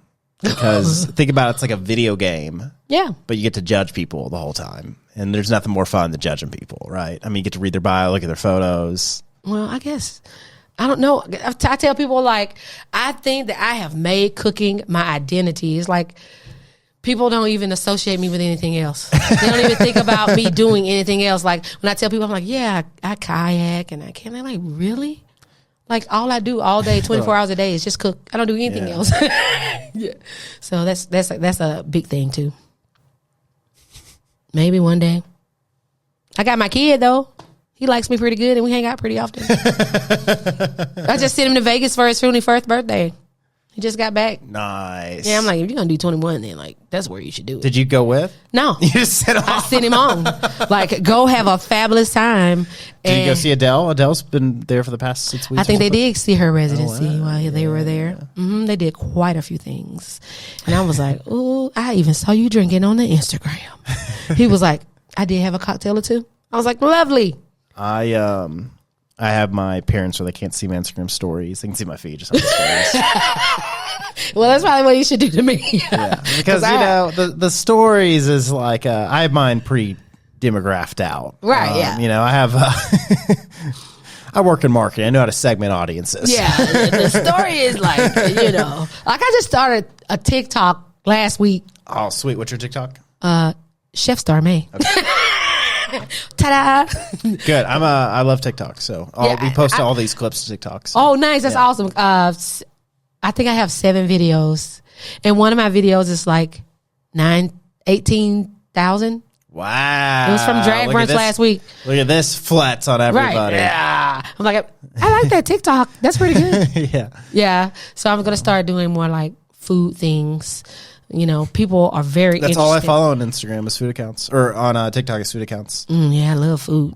Like, I want to come cook something. Like, we should do a show when I cook something. Because that's always the fun part. And I tell people, when they come in the kitchen, they think it's going to be like all crazy or whatever. No. Our kitchen is like so zen. We have music playing and we're chilling. And we might have like little conversations or whatever. You like, pass me this or do this. But they were like, it's like not like any kitchen I ever worked in. I was like, nah, we're not screaming and yelling over here, boo. Just tell me what you need. I'm right here. Like, it runs so much differently. Not mine wouldn't run that way. Yeah. And I have a lot of my chef friends come over and they were like, how did you do this? I'm like, bro, I don't know. I told you this is kind of what I wanted to work, the environment I needed to work in. But you don't get to pick and choose when you go in someone else's kitchen. So you kind of get what you get. So this is kind of controversial, but let's do it. I like it. You ever to Loveless Cafe? I haven't. Really? But I whoop their butts all the time. Because here's the deal. Their biscuits aren't that great. My biscuits better. They're just not that great. Really? I beat them for a couple of things. Like, they're watching me now. They follow me on Instagram now. They used to not follow me on Instagram, but I beat them I just won the greats for Open Table. So I'm one of the top 15 brunch places in the United States. Whoa. Yeah. And then we had another top Nashville. 15 on they were like top 5 actually, I believe. In Frisco, Texas. It's called the Aussie Grind, their Australian cafe. Yes. See, I need to hang out with them. Yeah. So I was like, I want to go eat at all the places on the list. I don't even know how I made the list. I'm like, these people been here for like ever. And I'm like, I'm on this list. That's freaking awesome. And then best brunch in the South and the best brunch in Nashville. Like, I've been voted all this stuff since May of 2021. Because, like, I'm a big brunch guy. And you've never been. But I moved back to town 3 months ago. So okay, give me a you're break. excused. Now, I'll give you some time. my brunch place What's your place? is Bricktops. I do like some Sunday Bricktops. brunch Bricktops. Have you had their Sunday brunch? Usually I'm doing brunch, so no. Their Sunday brunch, I mean, I'm sure yours is exceptional. I want to try yours. I'm going to go to yours. Right. Theirs is also just top notch. Yeah, I hear that. Like, we have, usually we get spillovers. I tell people that is a lot of our business is because we have Ruby Sunshine, Pancake Pantry, Biscuit Love. Pancake Pantry sucks. All of those places are. Do you agree? I can't say whether or not I agree, but I do enjoy their overflow. I think people go there because it's a staple. They're just used to. Yeah, but it always feels dirty and gross. And here's the deal: when you sit down and then when you stand up, it's like it sticks, right? Like the whole place is made out of maple syrup. It's possible. And then I'm like, to be a place that specializes Cleanliness in is very clean to me. Yes, and yes, to me I also. find hairs everywhere. My wife is like, "Why?" How My do you wife do thinks this? I attract them. You might. I mean, we're talking like 80% of the time. Yeah, I had food reps come in there today, and they walked in my walk-in. It was like, oh my God, this is so neat. I have everything in clear containers so that I can see them and Glass make sure. or plastic? Plastic. Let's move that to glass. Well, I can't put it to glass in a cooler.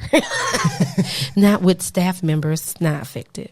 So we are using FSA approved plastics, but that also helps me be able to keep things. Like, I want people to be able to see if that's going bad. I need you to be able to see it. If it's in a box, you know what, like box roaches and rats and all this, all that's nasty to me. So I take it all out. I'm like, they bring it to me in a box, but I'm like, I wish they could just bring it to me and not put it in the boxes.